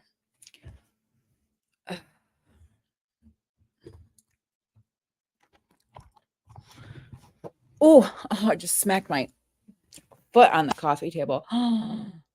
Oh, I'm sorry. I'm going to have to turn you guys upside down for a second. Close your eyes if you get dizzy easily. I forgot I had a shell on this and I thought I like snapped the computer. My wife does the same thing on Instagram. Yeah. I never use Instagram. I signed up for Instagram because Marky was like, oh, I don't even think Marky, you accepted my friend request on there. But I never remember to check anyway. Come here, Franklin. Come here. I hope I don't make you guys car sick. You know what, though? I know I say all the time, like, and I was kind of like when Kevin was telling me like what the purpose of like having the headphones, then you can like hear, because I can't hear how loud my gum chomping is until I watch something back and I'm like, holy shit. But you know what? I don't, to be honest with you, if you guys don't care, I don't care because I just don't care. I don't ever accept. I don't post shit. Oh, okay. All right, I got you. Yeah, I don't have any like friends on there because I don't ever use it. I didn't even know I had an Instagram, and Rob was like, "You sure do." Yeah, it is kind of cold, right? God, Marky. I have one follower, and that's my bestie. I love this stream went from my pain and recovery story to 1988 with Rob. I know we're random AF in here, and I wouldn't have it any other way because I am random AF. I want to follow you, Marky. You know where I haven't gone on in a long time, Morrison, is that Discord with Alex. Do you guys ever chit chat in there? I haven't even checked in quite a while.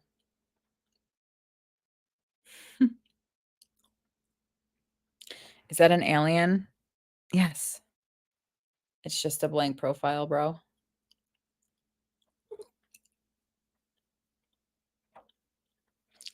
Hi.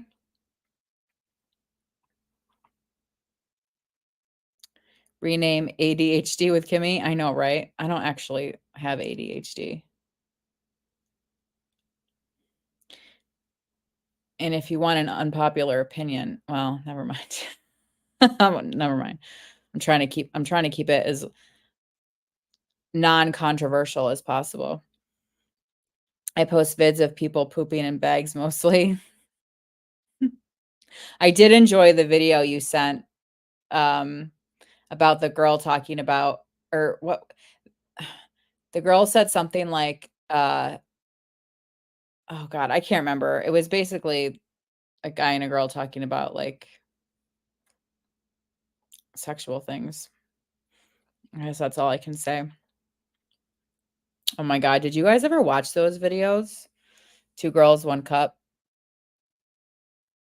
What was the other one? Something about a spoon. The first video I'd ever seen on YouTube is a woman singing sitting on a toilet. Really?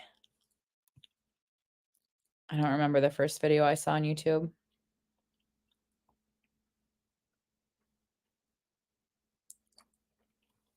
Bentley, chill out, dude.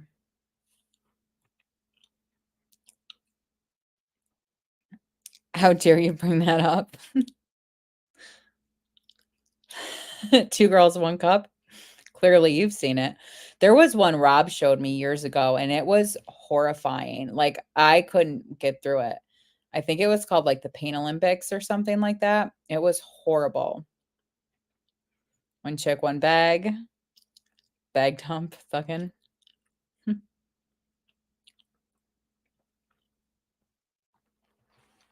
Yeah, Marky, it was disgusting, but I feel like the other one was worse, and I can't even think of what the other one was called now. Like, I can't even remember what the other one. Rob would know, because I'm pretty sure we watched them all together.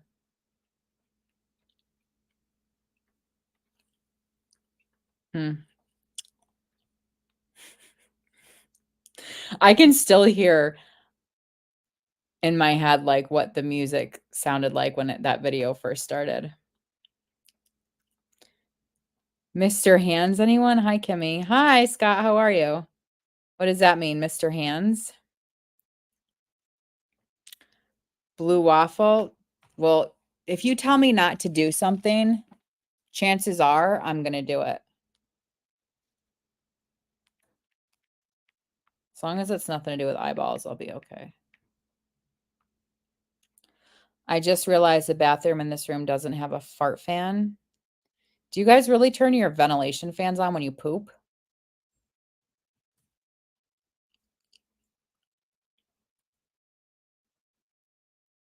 Is it a video or are you just telling me not to Google the term?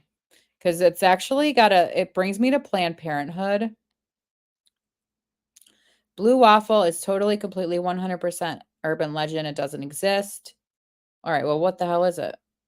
A red or irritated vagina or vulva, unusual or smelly discharge, and itching or burning could be signs of a condition. It sounds like bacterial vaginosis. According to legend, blue waffle makes part of your vulva turn blue. It isn't real, and neither are blue genitals, but a darker color labia. The lip-shaped parts on either side of we know what a labia is normal. Some people also notice their labia getting darker during puberty. Again, completely normal. Blue waffle isn't real, but other STDs are, and protecting yourself and your partner is an important part of any sexual relationship. Safe sex, folks. No, I don't turn my ventilation. The only time I turn my ventilation fan on is when I take a shower. I don't even think it does anything. I did that just so she Google. Is that what you're referring to, Morrison? I use it to muffle the sound. Well, I live alone. I don't even close the door. Was it an actual video, Morrison?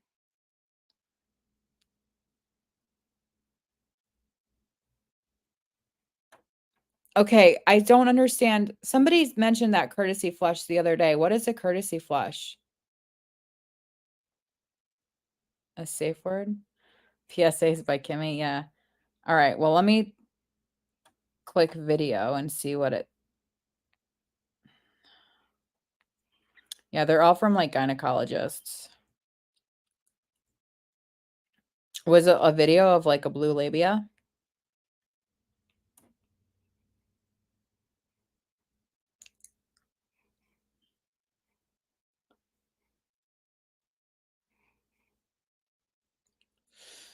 Oh, that's a different video, Megan. You just sent me. All I saw was your message, and I was like, wait, is somebody trolling in my chat? Basking in the ambulance. Slow-mo. I remember kids had it up all over the computers at school. I think it's taken down now on Google Images. Up here's Rob. The first initial flush. Why would you do that? So the toilet, oh, so the toilet doesn't clog? Poop and flush immediately, eliminating odors quick. Oh, Rob? Yeah. Hello. Blur. Howdy. What's up? I'm in bed. Oh. I was trying to figure out how the StreamYard thing worked. Oh, you don't have to go.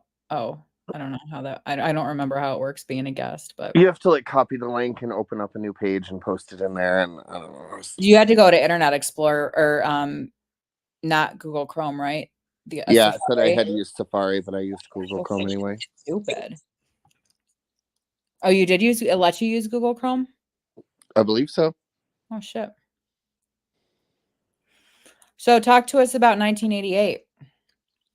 All right. So what I know, well, what I've seen about this 1988 theory is it's called the 1988 anomaly.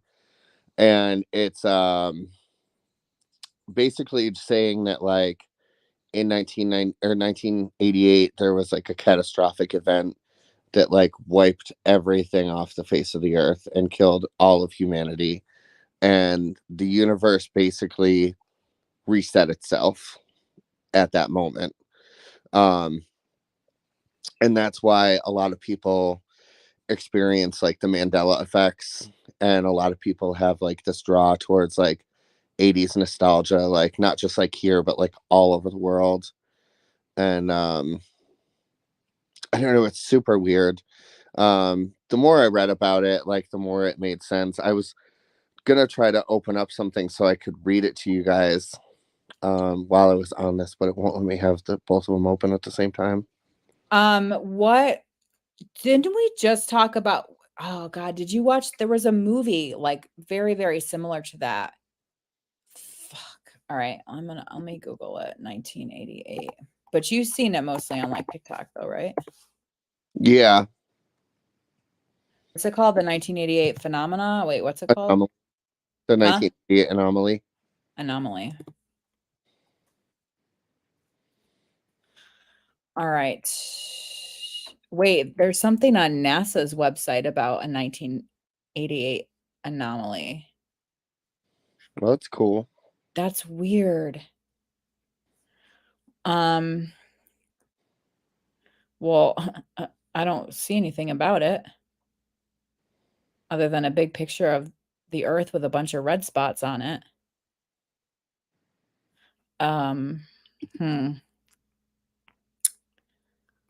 Yeah, nothing really comes up on Google about it. Is this like a big thing? Like a lot of people are talking about it? No. Oh. You keep telling me to like look to read up about it. Still hear me? Yeah. Could you not hear me? Yeah. No, I tried to open up the page that I had open about it, but as soon as I went to a different page, it cut me off. Oh, I was gonna say if I can pull it up on the screen, but I don't know what it is. Why did you look at the TikTok I sent you? Shut up. Because it's probably like 40,000 videos up on the thing. No, it literally like on the page it says 1988 anomaly, and it's only like 10 videos up. I don't even know how to use TikTok on the computer. I don't know my login information. I might try to log in, but there's gonna be inappropriate videos on there that oh, Sorry. Okay. I gotta try to log in. Oh my god. See, it won't stop playing videos. I can't do it, Rob, because it won't shut up and stop playing videos. Can you hear that? A little bit. It So sounds like weird porn noises. it's like somebody getting their teeth cleaned. I have no idea what my login is. I don't know. I'm assuming it was either I logged in via Apple. Let me try Apple. I have no idea what my login is. Oh, now I gotta enter my. You can't open it on your phone? Yeah, but then I can't share it on the screen. Oh, I see.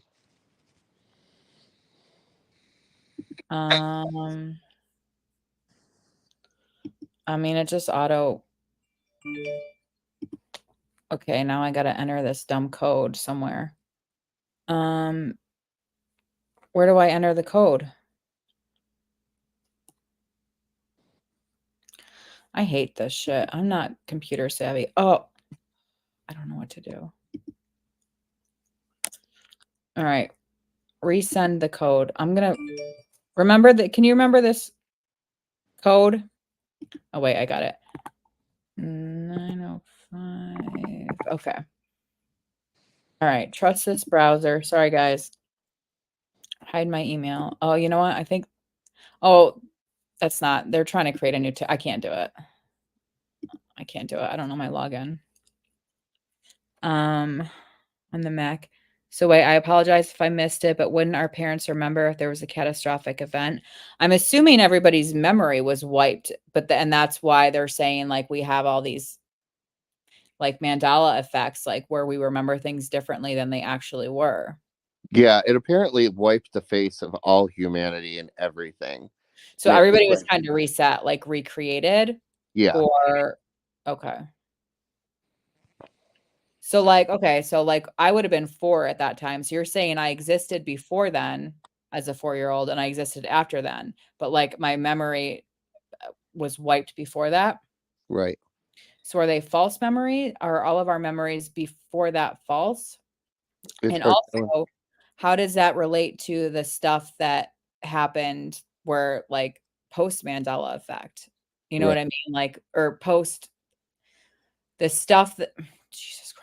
Do you know what I'm trying to say? Like the stuff that we remember differently that was after 1988. Right. Do you know?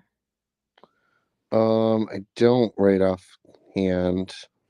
I'm gonna send you the video on Facebook Messenger.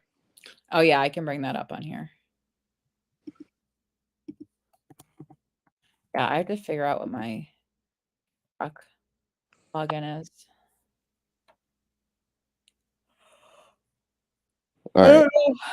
Can I share? I gotta figure out how I can even share that on here without it showing my whole name on Facebook. Yeah, I'm not. If I share this with everybody, it's gonna share my entire Facebook screen. You could just read it. It's TikTok though. Yeah, you just scroll from page to page. Okay. Oh wait. All right. So in the year 1988, a strange phenomenon swept across the globe, one that went unannounced or unnoticed by the public, but caused ripples through the fabric of reality. It was the year humanity faced an unrecorded extinction. And everything we know today is built on the echoes of that lost world. A growing group of internet theorists known as the anomaly truthers believe that in 1988, a catastrophic event erased humanity. This event was so devastating that it caused a reset in the timeline, a glitch that the universe itself scrambled to fix. They claim that this is why so many people experience the Mandela effect, misremembered events or details. This is because our collective consciousness is trying to reconcile the inconsistencies between pre and post 1988 realities. These theorists point to several pieces of evidence to support their claims. Firstly, the surge in 80s nostalgia isn't cultural, it's a subconscious effort by those who lived during the anomaly. This is why new generations, even those born decades later, feel an inexplicable connection to the 80s. They're resonating with the echoes of a past that's imprinted on the human psyche. Secondly, the technological boom and the internet's explosion in the 90s were too advanced, too rapid, almost as if they were compensating for lost time. It's theorized that remnants of the old world's knowledge leaked into the new timeline, causing an unexplained acceleration in progress. The anomaly truthers hint that the truth of 1988 lingers in odd cultural quirks and technological leaps that feel out of time, echoes of a pre-reset world. As we navigate a reality that feels increasingly like a patchwork, we're left to wonder if these are mere coincidences or glimpses through the veil of a history that was never supposed to be lost. Interesting. Yeah, it made me think a little bit. Very interesting. This Morrison, is the shit that keeps me up at night. yeah, it's fun though. Morrison says we need to get to the bottom of this. Scott, I was born in 1980. Megan, my cousin, was born in August 8th, 1988. So many eights. Y'all remember Y2K? Wonder if this coincides with it. Yeah, everybody was freaking out about Y2K. When were you born, Rob? 82 or 83? 83. I thought you were way older than me. No, I'm just 40. That's old enough. Just 40. You don't have to age me more. Thank you. No problem. I remember relatives were saying the world could end at the ball drop. Yeah. Well, I think the big thing with Y2K is they thought there were like technology, like the internet and all that kind of shit, the power grids were all going to go down. But I was only 16 then, so I wasn't super into conspiracy theories yet. It really wasn't until 2012 that I was like, fuck, we're going to die. I kissed my best friend on the lips and then jumped in a snowbank naked on Y2K. Who? My friend Kelly. Oh. Her name was Katie Kelly, actually. Why did you do that? I don't know. I was being silly. Oh, but it didn't have anything to do with Y2K. No, it's just the ball dropped and the world didn't end, and I was like, woo! So you kissed her and jumped naked into a snowbank? Yeah, I kissed her and then ran outside naked and jumped in the snowbank, and then I was like, okay. Kind of sounds like a Rob thing to do. Yeah, I'm pretty random. I was working on December 21st, 2012, and I was freaking the fuck out. Freaking out. But you freak out with thunderstorms. Yeah, shut up. I freak out with everything, right? A little bit. It's okay. You wouldn't be Kimmy if you didn't. I know, but you always say that. You're like, you're always getting on me about my paranoias. It's okay. I still love you. I remember getting ready to buy a horse and buggy back then, and we had gallons of water and batteries in our basement. Are you being serious right now, Morrison? Rob, we decided the best location for our bunker, or our, what's that word again? Not a commune. What's that word? Compound is Alabama. Oh, yeah. What do you think about that? In the mountains or in the flatlands? I can see you, but they can't. I don't know. You guys can all hear him, right? Why isn't he on the screen? Why can't it says everyone can see and hear me. Can you guys see Rob? Because he doesn't show up on my screen at all. I can see him, his little blurb down below, but I don't see him on the screen. I said, you're in the show. Everyone can see and hear you. Yeah, let me know if you can see Rob. That's really weird. I can't see Rob, but I can hear him. We can hear Rob. We can't see him. Also trying to wrap my head around this. Same thing with Morrison earlier. I didn't see. Well, Morrison just came on with audio, but I can see Rob down below. But he's in the studio, like he's in here. So it's weird. You're not missing much. It's dark and I'm in bed. So yeah, I figured. I'm being serious. Kimmy, my fam was prepared for the worst during Y2K. Yeah, I mean, well, I just didn't know if you were joking, but yeah, I'm tired as shit too. I know. I gotta get up at 5. Oh, do you? I actually have tomorrow. Wait, don't you have tomorrow off? No, I'm working Saturday and I'm off Sunday. Normally I'm off Saturdays. Oh, okay. I'm actually off tomorrow, believe it or not. Nice. If I was off tomorrow, I'd probably be at a bar. Probably not. I'm tired today. I know, I'm so tired, and I've been like freaking out all day about reactions to this medication. Well, just don't shit yourself and you should be okay. It's not those kind of reactions. Rob, you would have had such a good time in our Wednesday like Kevin ended his live stream and then I went live and we literally talked about poop for like an hour. Oh, did you shit on these walls, Ray? What? The girl, she said, I'm gonna piss in your mouth. I'm gonna fart on your face.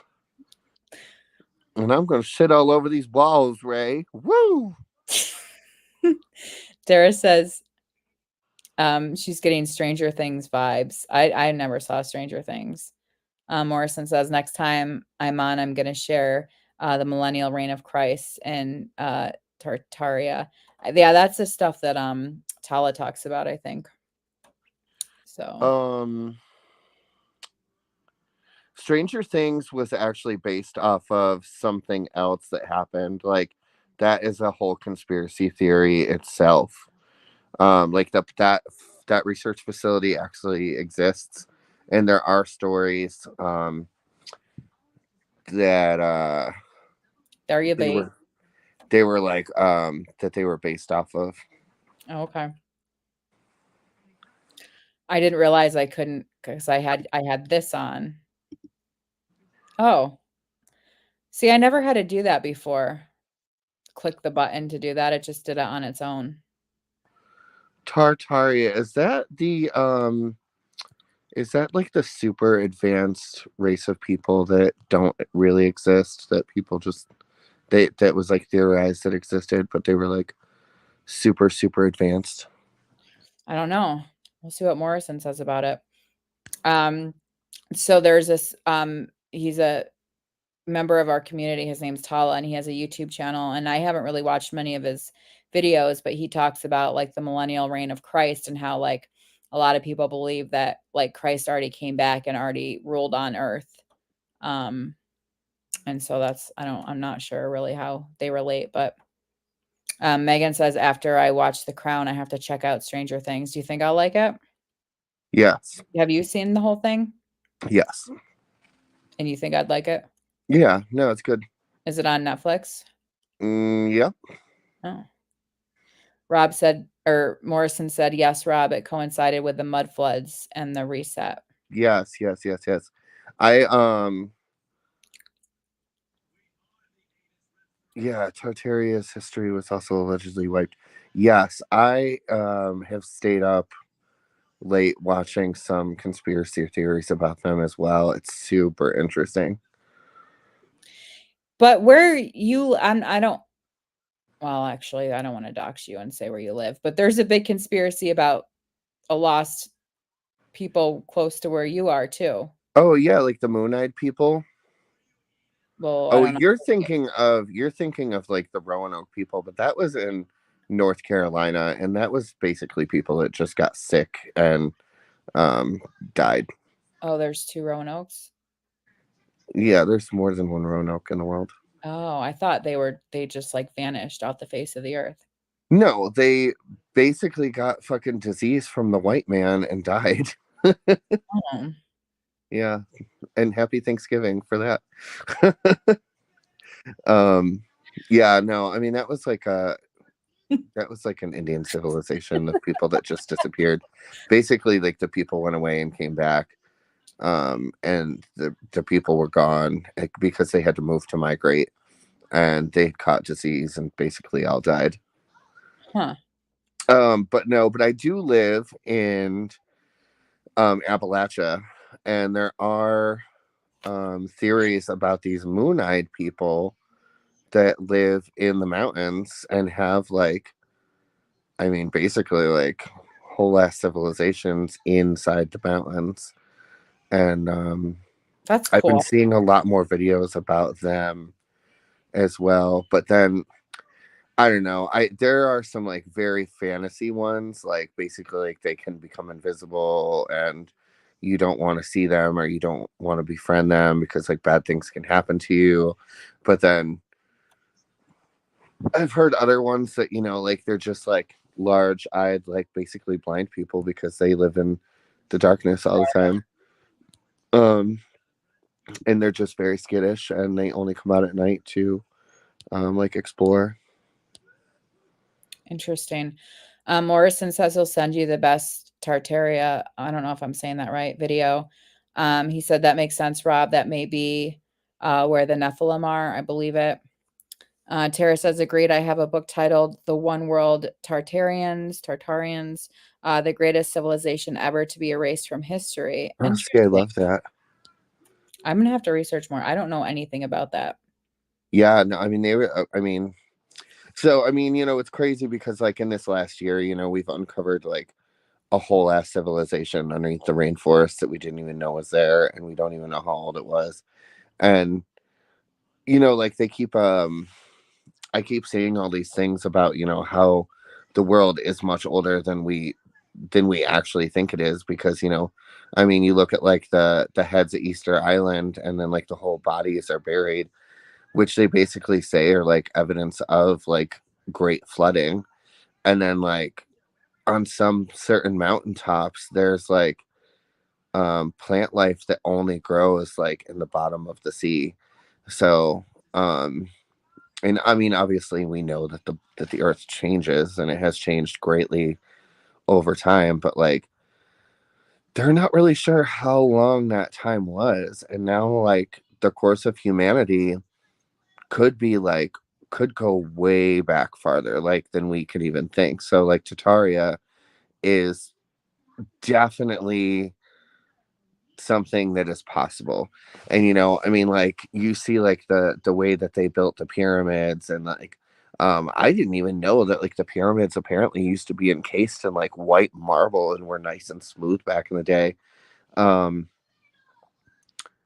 but you know, like the pyramids like all around the world as well, you know, and it's just like, wow, it's just crazy to me, like to think that, you know, like I mean, they're like, oh yeah, you know, they just dragged these big ass rocks and placed them on there. I mean, who's to say that they didn't have machines back there that could do that? Or, you know, I mean, like Enoch wasn't real and the giants weren't real and this and that. I mean, like the possibilities are really endless now. And I mean, they also released information that aliens are real now, apparently. So, Yeah, the I Air mean, Force. so now, I mean, who the fuck knows? There's so many possibilities. We were just talking about giants like the other day. Yeah.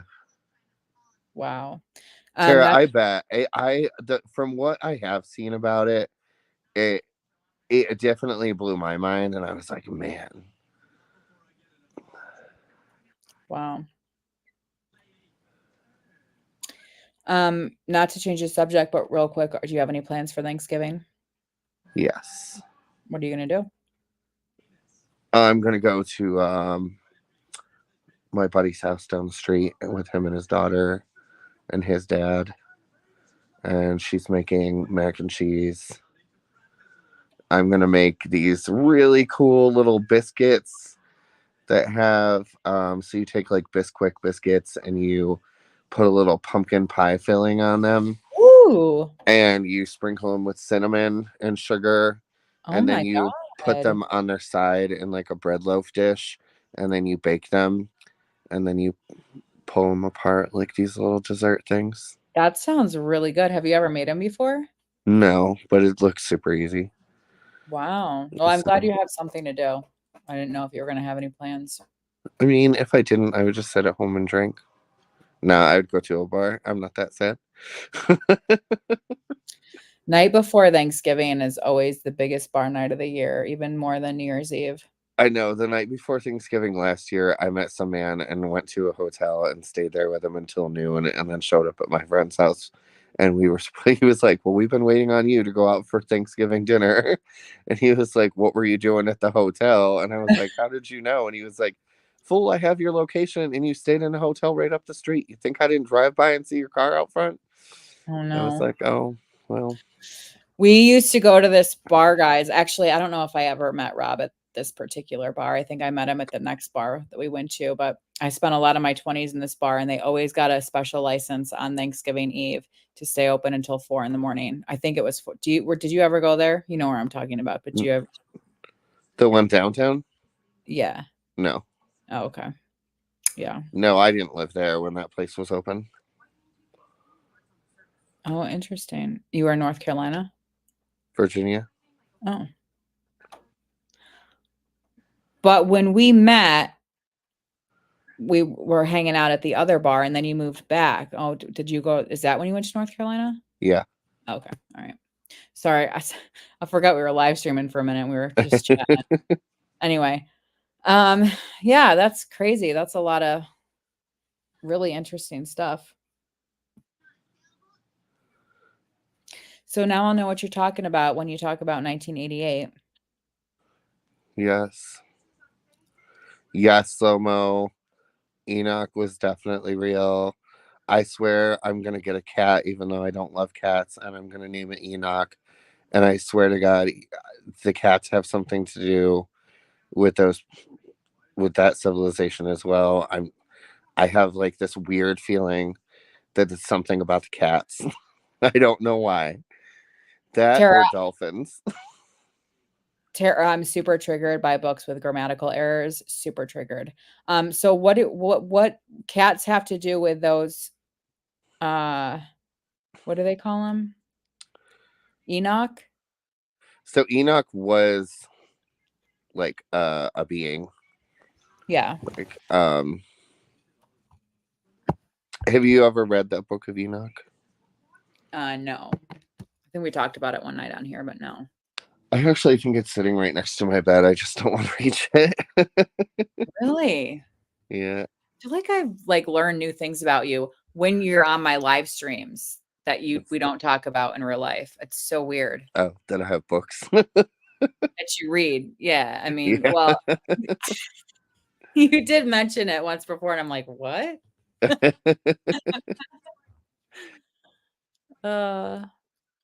So what's the deal with them and cats?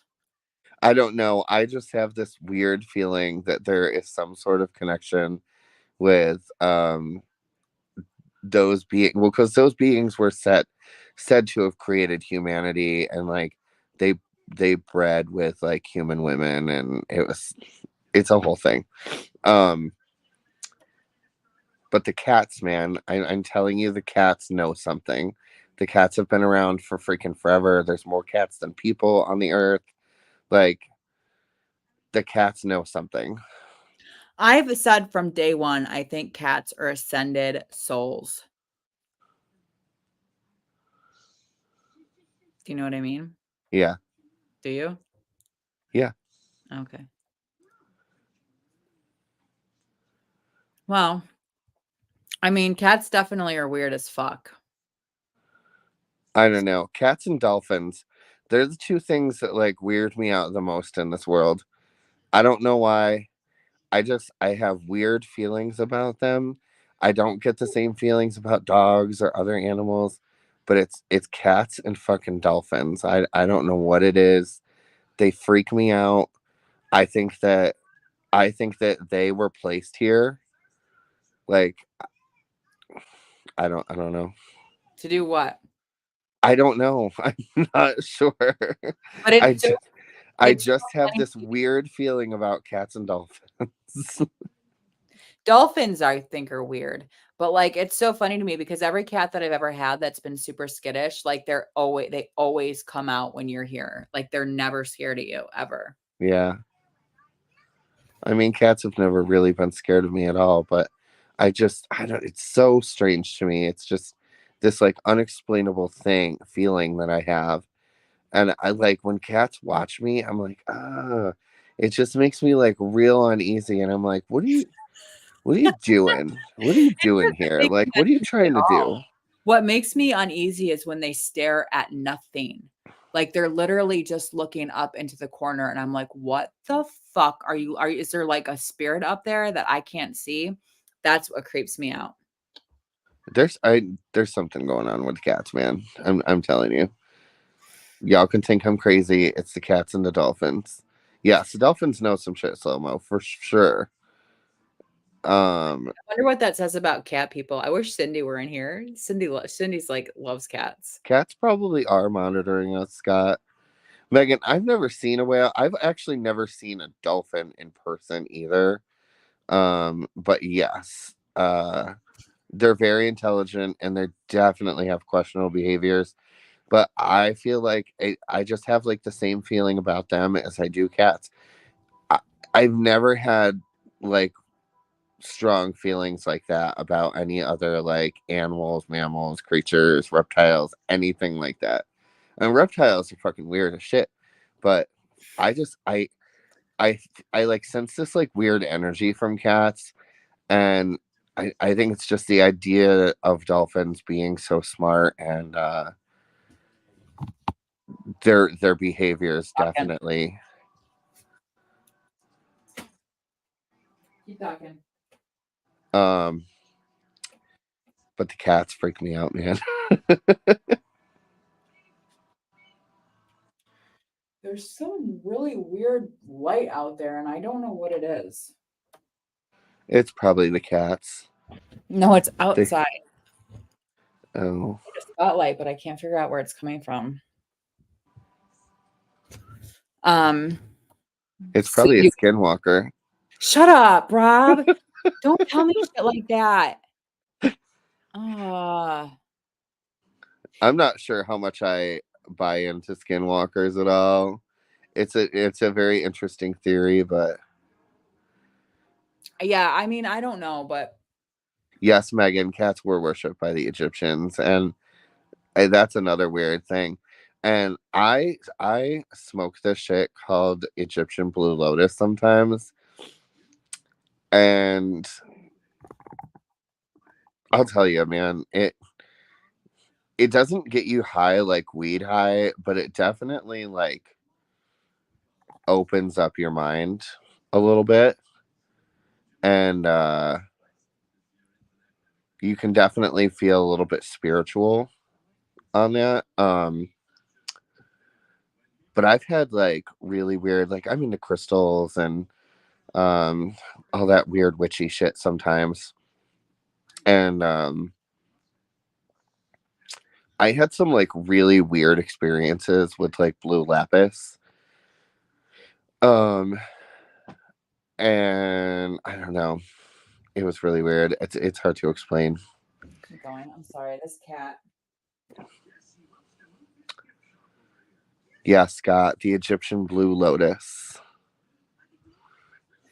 Yeah, you've been talking a lot about that recently. I like I don't know. It's amazing actually. It really is. Really? It really is. It's not something that I would do daily, weekly, or even really monthly. Like I have to be in the right mindset to do it. And it's something that I want to sit around and just be able to like meditate, and I want to be able to like go somewhere else with my spiritual being. Um they say that it opens up like your third eye. And it's definitely great for meditation. Um, I 1,000% agree. It really is worth it. And you literally only have to like smoke a little bit. It doesn't last long. It's not very intense. You can make it into a tea and drink it like that. Um, so yeah, Um, and it doesn't like take you out of body or like out of mind or anything. Like can you still be in the moment? yeah. Like I don't want to like ruin the moment, so I just want to make sure I have like my own time, and I can chill and relax, and then maybe take a little nap afterwards. Right. Just not while I'm in like a state of meditation. You don't want to like go anywhere weird. I didn't even know you meditated. So astral projection is something that it really fascinates me. I'm not sure. Um, I'm not sure how real it is, but I can tell you that I have had some really weird I think that's experiences. trouble. Yeah, I mean, I've definitely had some really weird experiences.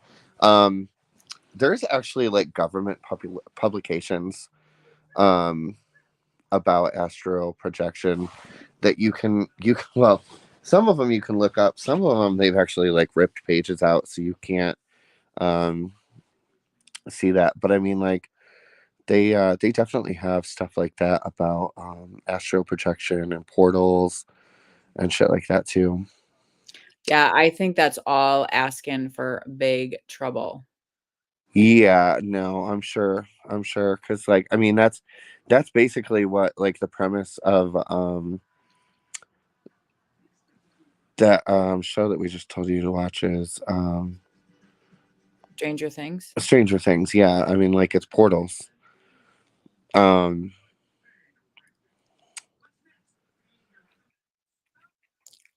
Megan, yeah, I I smoke a lot of weed still sometimes, but this is definitely way different and it's definitely way more mellow.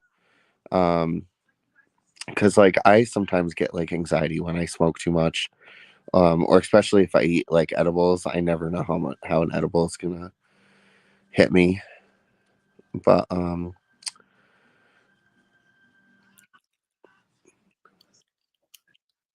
yeah, Scott from the CIA, they do talk about astral projection. Um, yeah, I don't know what the deal is with all that shit. Like, um, obviously, if it is real, they don't want everybody doing it, but somebody must be doing it. I mean, I there's got to read, be somewhere. yeah, I read that's like the kind of thing that Heath Ledger did to kind of get in the and to get to be able to play the Joker, to kind of be able to like tap into that part of him that he kept astral projecting, and like every time he came back there was a little less him and a little more the energy that he was Right. collecting or whatever you want to call it. I don't know. I'm gonna tell you, me and the cats, though. Me and the cats, I'm gonna fucking talk to the Anunnaki about this shit. I swear to God, if I could do anything, if I could astral project, I would.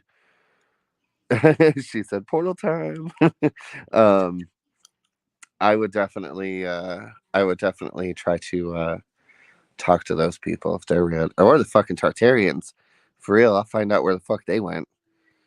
I bet they just left. They were like, "Fuck this place." Yeah.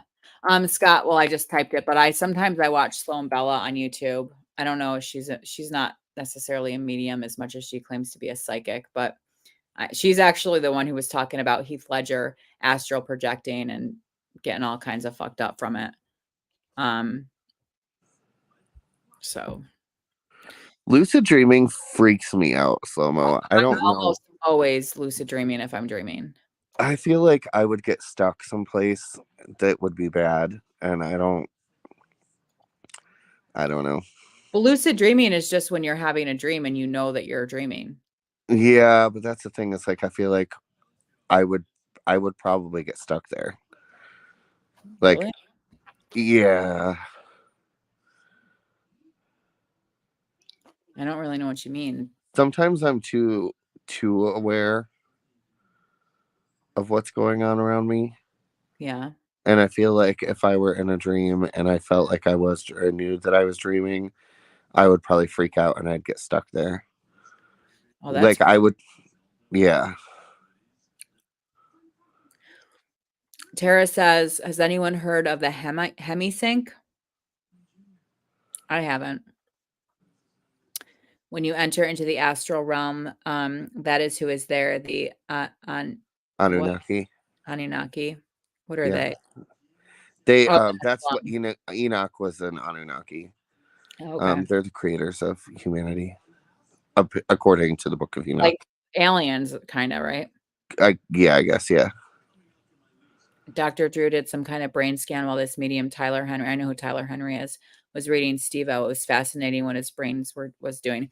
I do, yeah. I mean, I think that there are some real mediums, psychics, whatever you want to call them. I think the majority of them are hoaxes, but I do think that there are some people. I don't know as they're attaining their gift in the best way, But do I think there are people who can see things? Yeah, absolutely.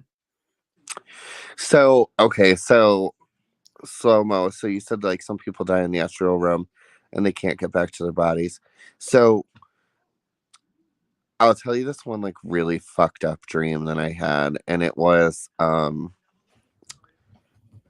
I had intention when I went to go to sleep because I don't know, sometimes I just think weird things, and I think, you know, with the power of suggestion and the power of um you know, motivation, like you can mentally do things, right? So I was just like, okay, well, um blue lapis is a crystal, it's a rock, you know. And the Egyptians used to crush it up and they used to use it for different things. Cleopatra actually used to use it as like makeup. Oh, Crushed it up into a powder, add some water to it, and she'd use it as like eyeshadow and shit like that, right? So I had this like really fucked up real dream, and I went to sleep with blue lapis in my hand, and I was focusing my thoughts on that, and thinking, wouldn't it be so cool if I could see through Cleopatra's eyes? Um, and I started to see through Cleopatra's eyes while I was dreaming. And it was like only for like a millisecond. And it was like she knew that I was there, and she said, "Get out." And she like forced me out. And I woke up and I was like sweating profusely. And oh my I God. was like, fuck that, man. I mean, it probably was just a fucked up dream, but man, that was a little fucked. I was like, I don't like that. So I try not to go to well, I mean, I don't normally sleep with crystals anyway, but that one was just it's just a weird thought that I had in my head that maybe I could do that, but um I try not to invest too much into stuff like that. But it was definitely weird. Yeah, that's crazy. I mean, So, the feeling of her kicking me out and me waking up happened simultaneously, and it was like a kick. Like my whole spirit, my whole body was kicked. Um and that's why like ever since then I've always had this like bad feeling about like astral projection or anything like that. I just feel like it would be not safe. yeah, I don't think it's safe at all. At all. Um But y'all never know. Maybe somebody will find me on my floor one day after I smoke some Egyptian blue lotus. I'll be up in I'll be up in Cleopatra's head. Oh my God. I just wanted to know. I just wanted to know. I just wanted to see what she saw. Um I don't know when. I don't know what I was looking for. I was like, how interesting that, like, you know, the connection between a stone from, you know, that long ago and the stone in my hand could resonate with each other, you know? That's crazy. So, I can't believe you never told me that. yeah, I don't talk about it a lot. It weirds me out. It was really scary. Yeah, I would be terrified. Terrified. Yeah.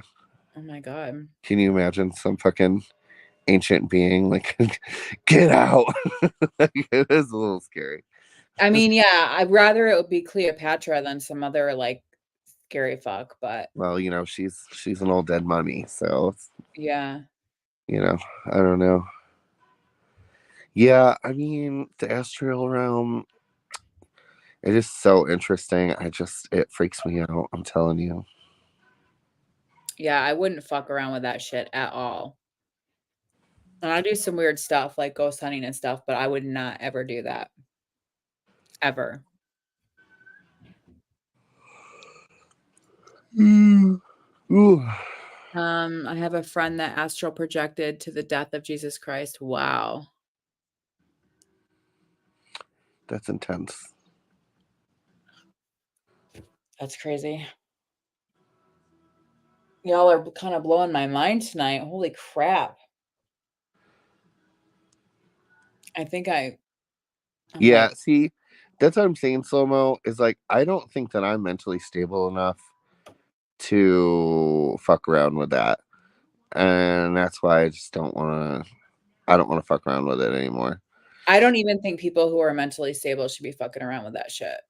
Well, I mean, like, I just like, I mean, I smoke weed, I do drugs, I drink a lot. Like, my mind is never clear enough to be able to do something like that. And I mean, I could, detox for a while and clear my mind and stuff. It's just the idea of it is really cool, but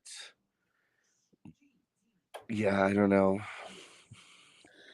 Megan, I feel like that's why I spiraled into my addiction. I feel you, Megan. So like, people talk about like feeling energies and stuff like that. So the weird feeling that I have about the cats. Vibrations of crystals. I so like I was born again once, actually twice. Um and the weirdest thing about like the being born again is when I was up on stage and all the people that were around me, they had their hands hovering around my body and everything like that.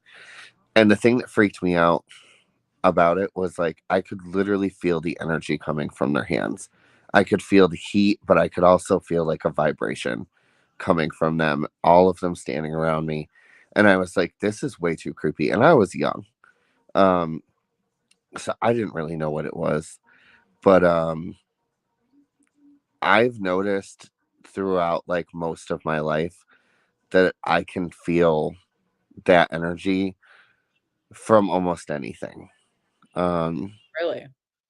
Yeah, like crystals, trees, other plants, um, animals. It's really, really weird. And same with the moon. Like I can tell you just by the feeling in my body. Usually I'm usually pretty spot on 2 days before the moon is full. Wow. And I can tell you in the middle of the afternoon before the moon is out. And it's literally just the way that my body feels. Um, I've always been very, very receptive to like energies like that. And it freaks me out. So I try to mask it. And I mean, I that's was not the just only gonna reason. say, That's is not the that only reason that I drink and I do drugs and stuff like that. But I mean, masking it definitely helps. Covering it up and not being able to feel it is kind of nice sometimes. it's just blowing my mind that this is like the first time that I'm hearing all of this stuff. Well, I don't talk about it because people think I'm a little crazy when I talk about stuff like that. They're It's like, yeah, me, right. You can feel the vibrations of the rocks and the trees and the creatures. What are you, Pocahontas? yeah, but it's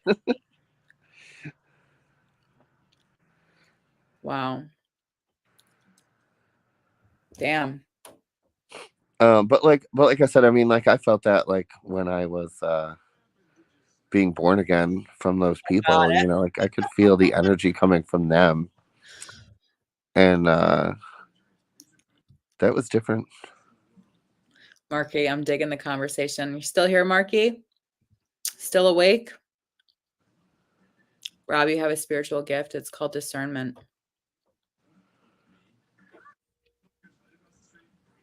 Yeah, Megan, exploring and learning our limits. There are a lot of people that theorize that we are limitless and that we set up our own limits and our own walls, um, and that we're capable of like way more than we could possibly even imagine. And that's like a really cool thought. Um, and I bet, I bet, um,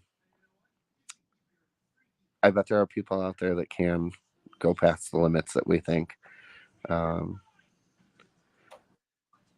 I It's think pretty we're amazing blocked to from think. now. Like, I think we have some kind of block It that was keeps probably 1988.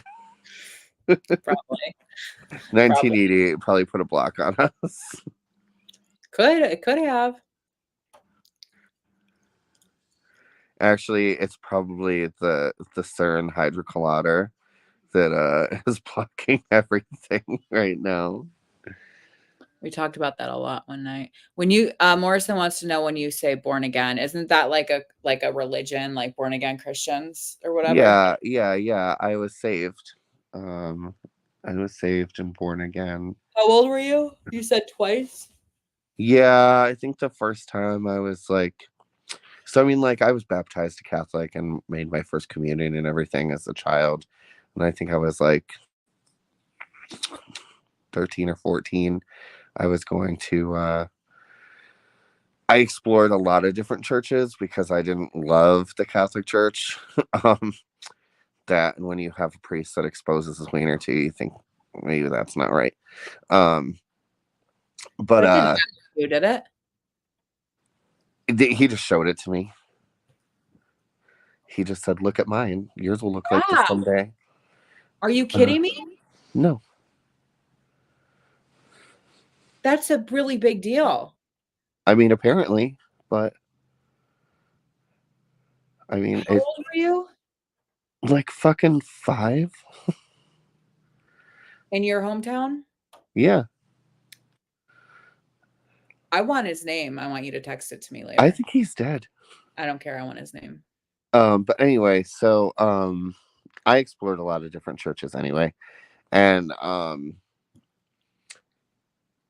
I started going to this non-denominational church with my friend and her family, and I loved it. They were so great. Like they got up on their chairs and they clapped their hands, and everybody was so friendly. Everybody turned around and shook each other's hands and hugged each other's, and um, it was just like such an uplifting place. And like there were a lot of people that like really weren't accepted in society, like like ex-drug addicts and stuff like that.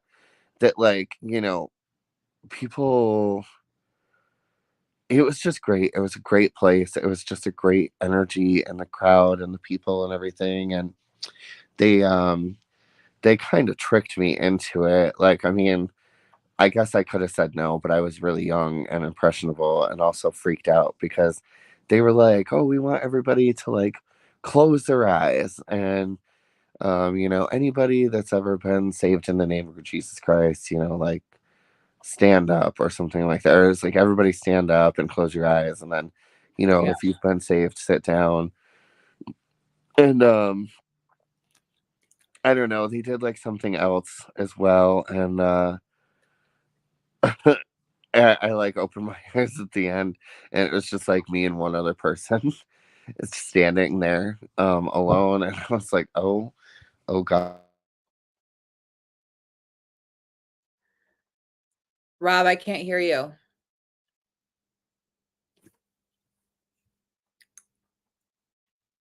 Rob,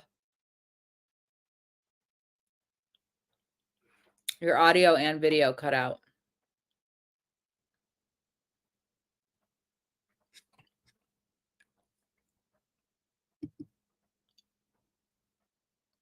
And Okay, you just came back and you were cut out for like, I don't know, 30 seconds. So oh no, cats got me.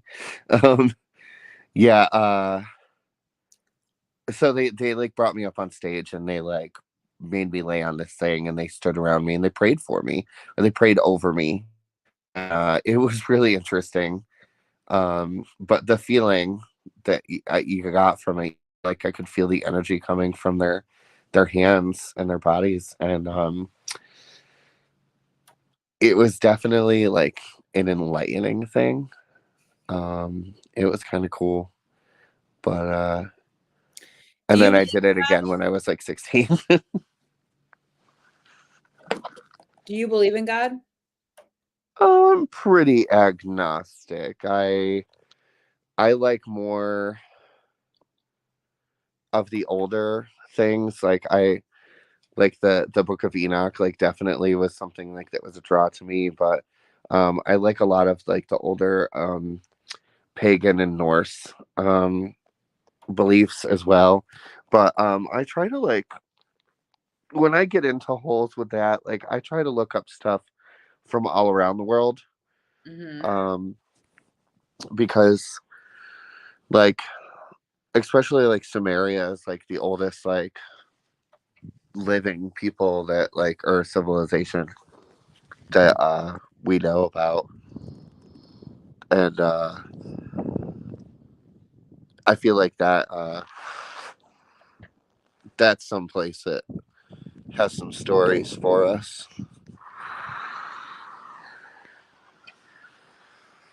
I'm sorry. I'm just like, I can't get over what you said.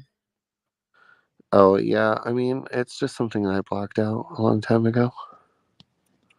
Yeah, I understand that. It's not okay. I mean it's not okay. I mean I was luckier than a lot of people. I never was touched or abused or anything like that. It weirded me out, and I think that he knew that it weirded me out, so he never really went for me again. I don't know if there was other boys like that he did that with either. Um, but I mean, there were a lot of like weird old perverted men um, in and or around my hometown. So There was a priest in my town back in, I don't know, the 60s who ended up, they didn't find out until after he died that he had molested 3 local boys. And nobody is for sure, but my mom thinks that her brother may have been one of them because all the boys committed suicide when they became adults, and my uncle, my mom's brother, was one of them. that's crazy. So, yeah. Yeah. Um, indigenous cultures believe in ancestral governance and multiple spirit protectors. I find it beautiful. Yeah, I like that too. Hell yeah. I'm just so curious about the way that everybody believes and like what everybody believes. Um, it is very fascinating and it is beautiful, Megan. It really is. Like experience when you experience all these different like cultural things, and then like for me it's always been like, how do I decide which one I believe in the most, or how do I decide, and part of it is just like it's like a puzzle for me. It's like I'm still trying to put it together. I struggle um, with it all the time. it's like I really like this part of this and I really like this part of this, and like I can't build the perfect bouquet of flowers. um so I don't know. It's so hard for me, but I know that I am spiritual. um and I know that I'm open to believing in a lot of different things. I mean, it's the damn cats and the dolphins. I'm telling you. Oh my god. uh I'm swear to God, I'm gonna get a cat. I'm gonna name it Enoch, and I'm gonna fucking I'm gonna see the Anunnaki. I really think, I mean, I've been saying forever you should get a cat. I know you love dogs, but you don't live the kind of lifestyle that's suitable for dogs right now. Yeah. Cat would be perfect for you. Yes, Megan, you too have to window shop a bit, but I've been window shopping for like 25 years. I don't think that I'll ever stop, to tell you the truth. Because every day we find new things about um, uh, new civilizations and, you know, new places. And I just, I haven't even started to travel yet. And like, that is my next life, as I'm going to start traveling. Um, I want to see these things. I want to go to fucking Sumeria. I want to see this shit. I want to touch a pyramid. I want to see if fucking. I want to see if Cleopatra kicks me out then. Oh my God. Is he talking Yeah, about? slow mo. That's what I'm waiting for. I'm waiting for it all to click together for real.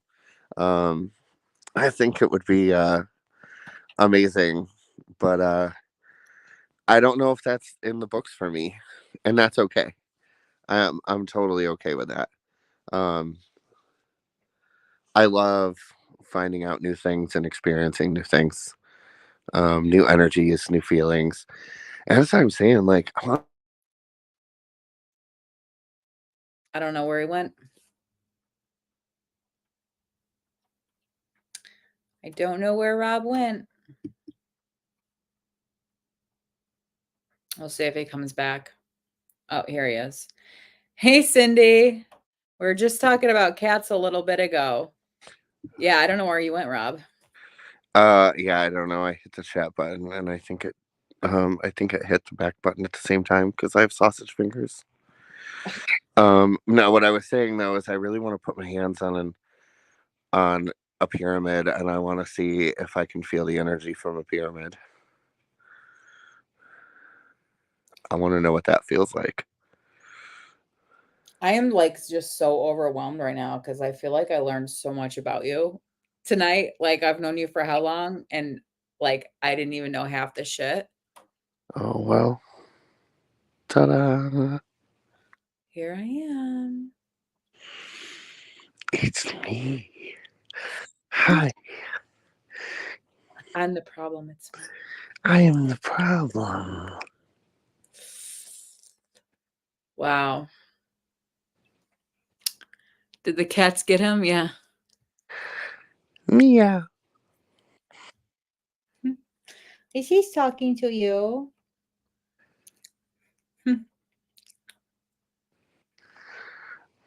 Wow.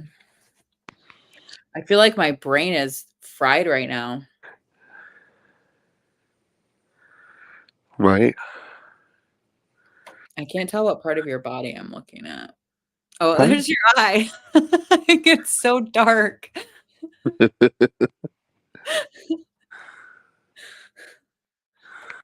Oh, Oh my god. hi.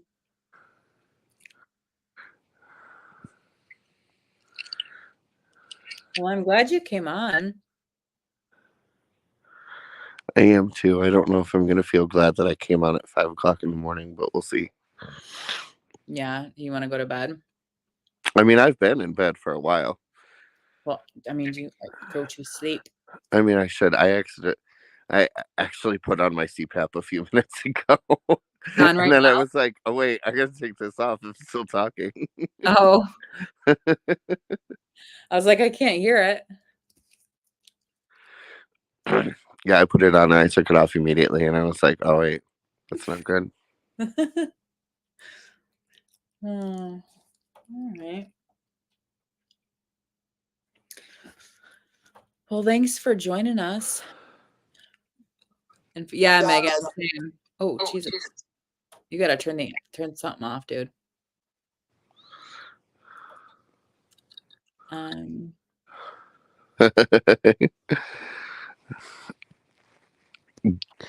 You guys wanted to hear it. Yeah, no. You got me started on 1988, and here we are. No, I'm glad. I'm glad. Just my brain doesn't work well on a good day. So today I'm like, oh my God, a lot of information. No, I'm good for stuff like that sometimes. You're always good for stuff like that. Oh, didn't know you left, Marky. Are you flipping me off or is that a thumbs up? I can never see the emojis. Yeah, Cindy, he was talking a lot about cats and how he's weirded out by cats. He thinks they're like some kind of being. Well, I will see you guys next time. All right. Call me tomorrow. Yep. Y'all have a great night. Thanks for having me in. I will. I'm gonna look up more of Tartaria before I go to sleep. All right. So I will Check talk to you out. guys later. Yeah, Thanks, check y'all. out. Okay. All right. I'll talk to you tomorrow. All right, bye. All right. Love you. Bye. Wow. Guys, my mind is blown right now. Not even so much from like the information, but just like that was a lot of stuff about Rob that I didn't know.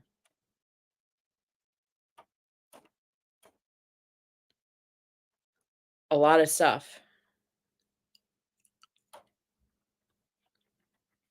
It's crazy. Oh my God, it's been almost 3 hours, you guys. All right, probably like 15 minutes and we'll wrap it up for the night. For this unplanned Friday night live stream. I was gonna, does Tatla talk about that stuff, Morrison, that Rob was talking about? I could have sworn that I saw that word on his channel, Tartaria, but maybe I didn't. Maybe I didn't. Send that vid. Yeah, send it to Rob. Oh. I have to run it back. I missed some. I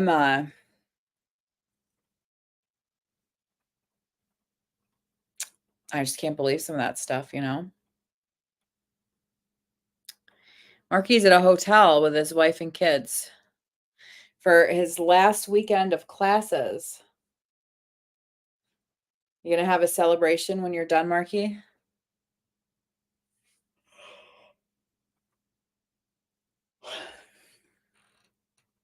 Oh, what are you eating? Did you hear I was bad tonight and I had fried scallops, but oh my God, they were good. So lazy, but my neck hurts and I can't. My neck hurts.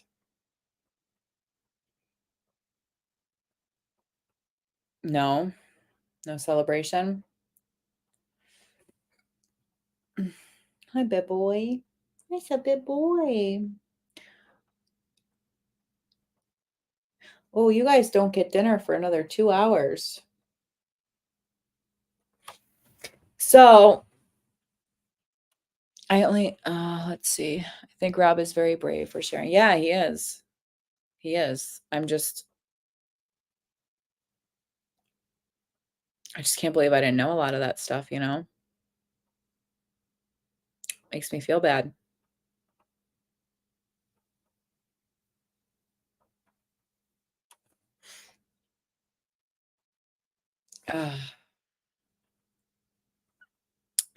What a crazy night, you guys. Crazy night.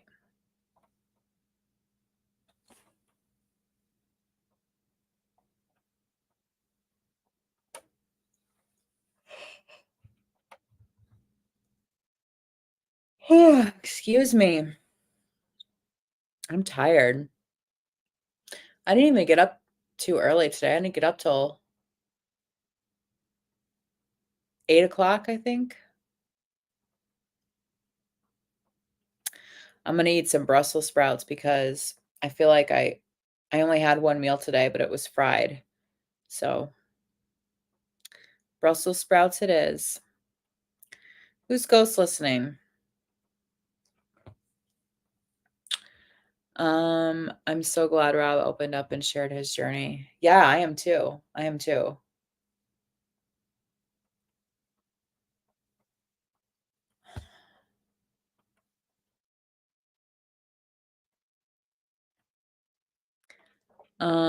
Yeah, I know you're here, Cindy. It's been one heck of a stream, Kimmy. I love live streams like that though, you know? Kind of like run themselves. I don't have to think of a topic. They just kind of like fall into my lap, you know? I'm the ghost tonight.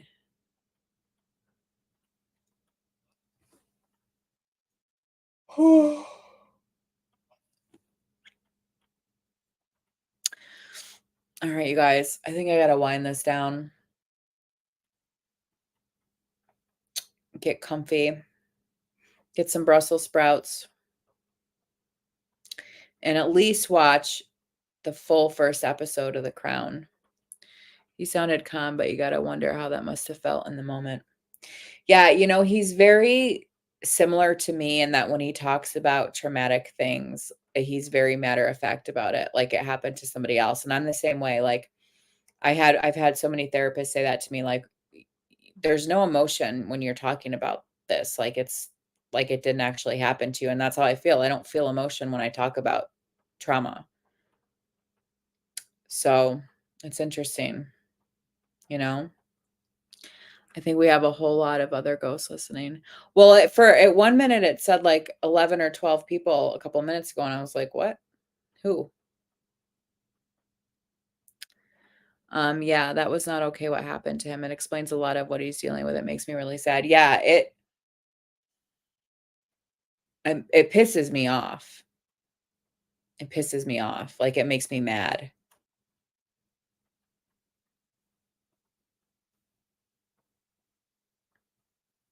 Hey, KG Smith, how are ya? Thanks for opening up. Yeah, Morrison, absolutely.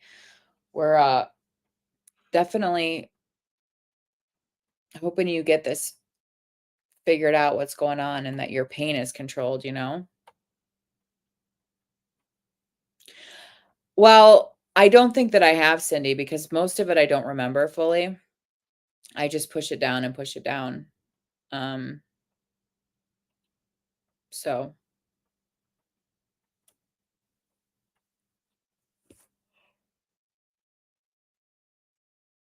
oh my gosh, excuse me.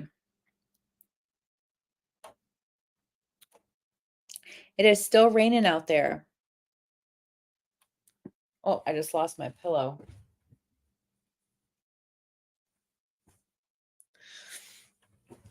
Oh,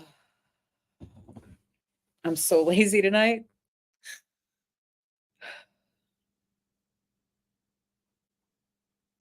How are you, KG? What's going on with you? Thank you, guys. It's always a pleasure talking with you. Lovely, lovely bunch. Yeah, absolutely. I love you guys. So far, so good tonight. Good. I'm glad. I hope the weekend is relatively as pain-free as possible anyway, you know?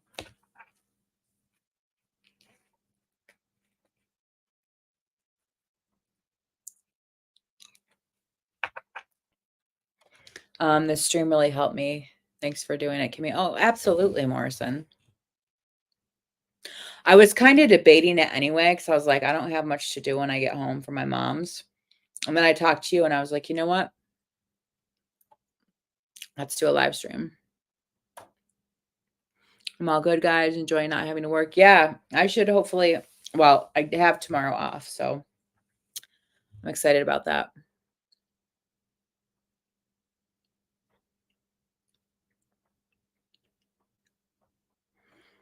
But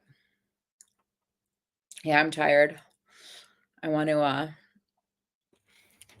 get comfy, eat something, and maybe try to get to bed at like a decent time tonight. I always say that. Doesn't usually work out that way. But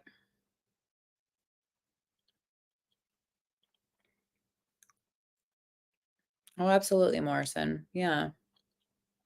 I mean, you're always there for me. Always. Listen to my like paranoid rambling. So I definitely appreciate that.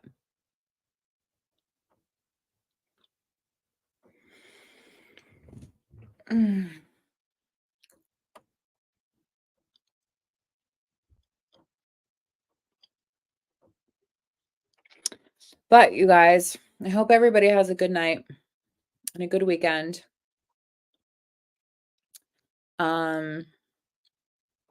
Yeah. Love you guys. And hopefully we talk soon. Yeah, I'll keep it up. I don't think I said any. I'll try to keep it up. I'll keep it up. All right. Love you guys. Have a good night.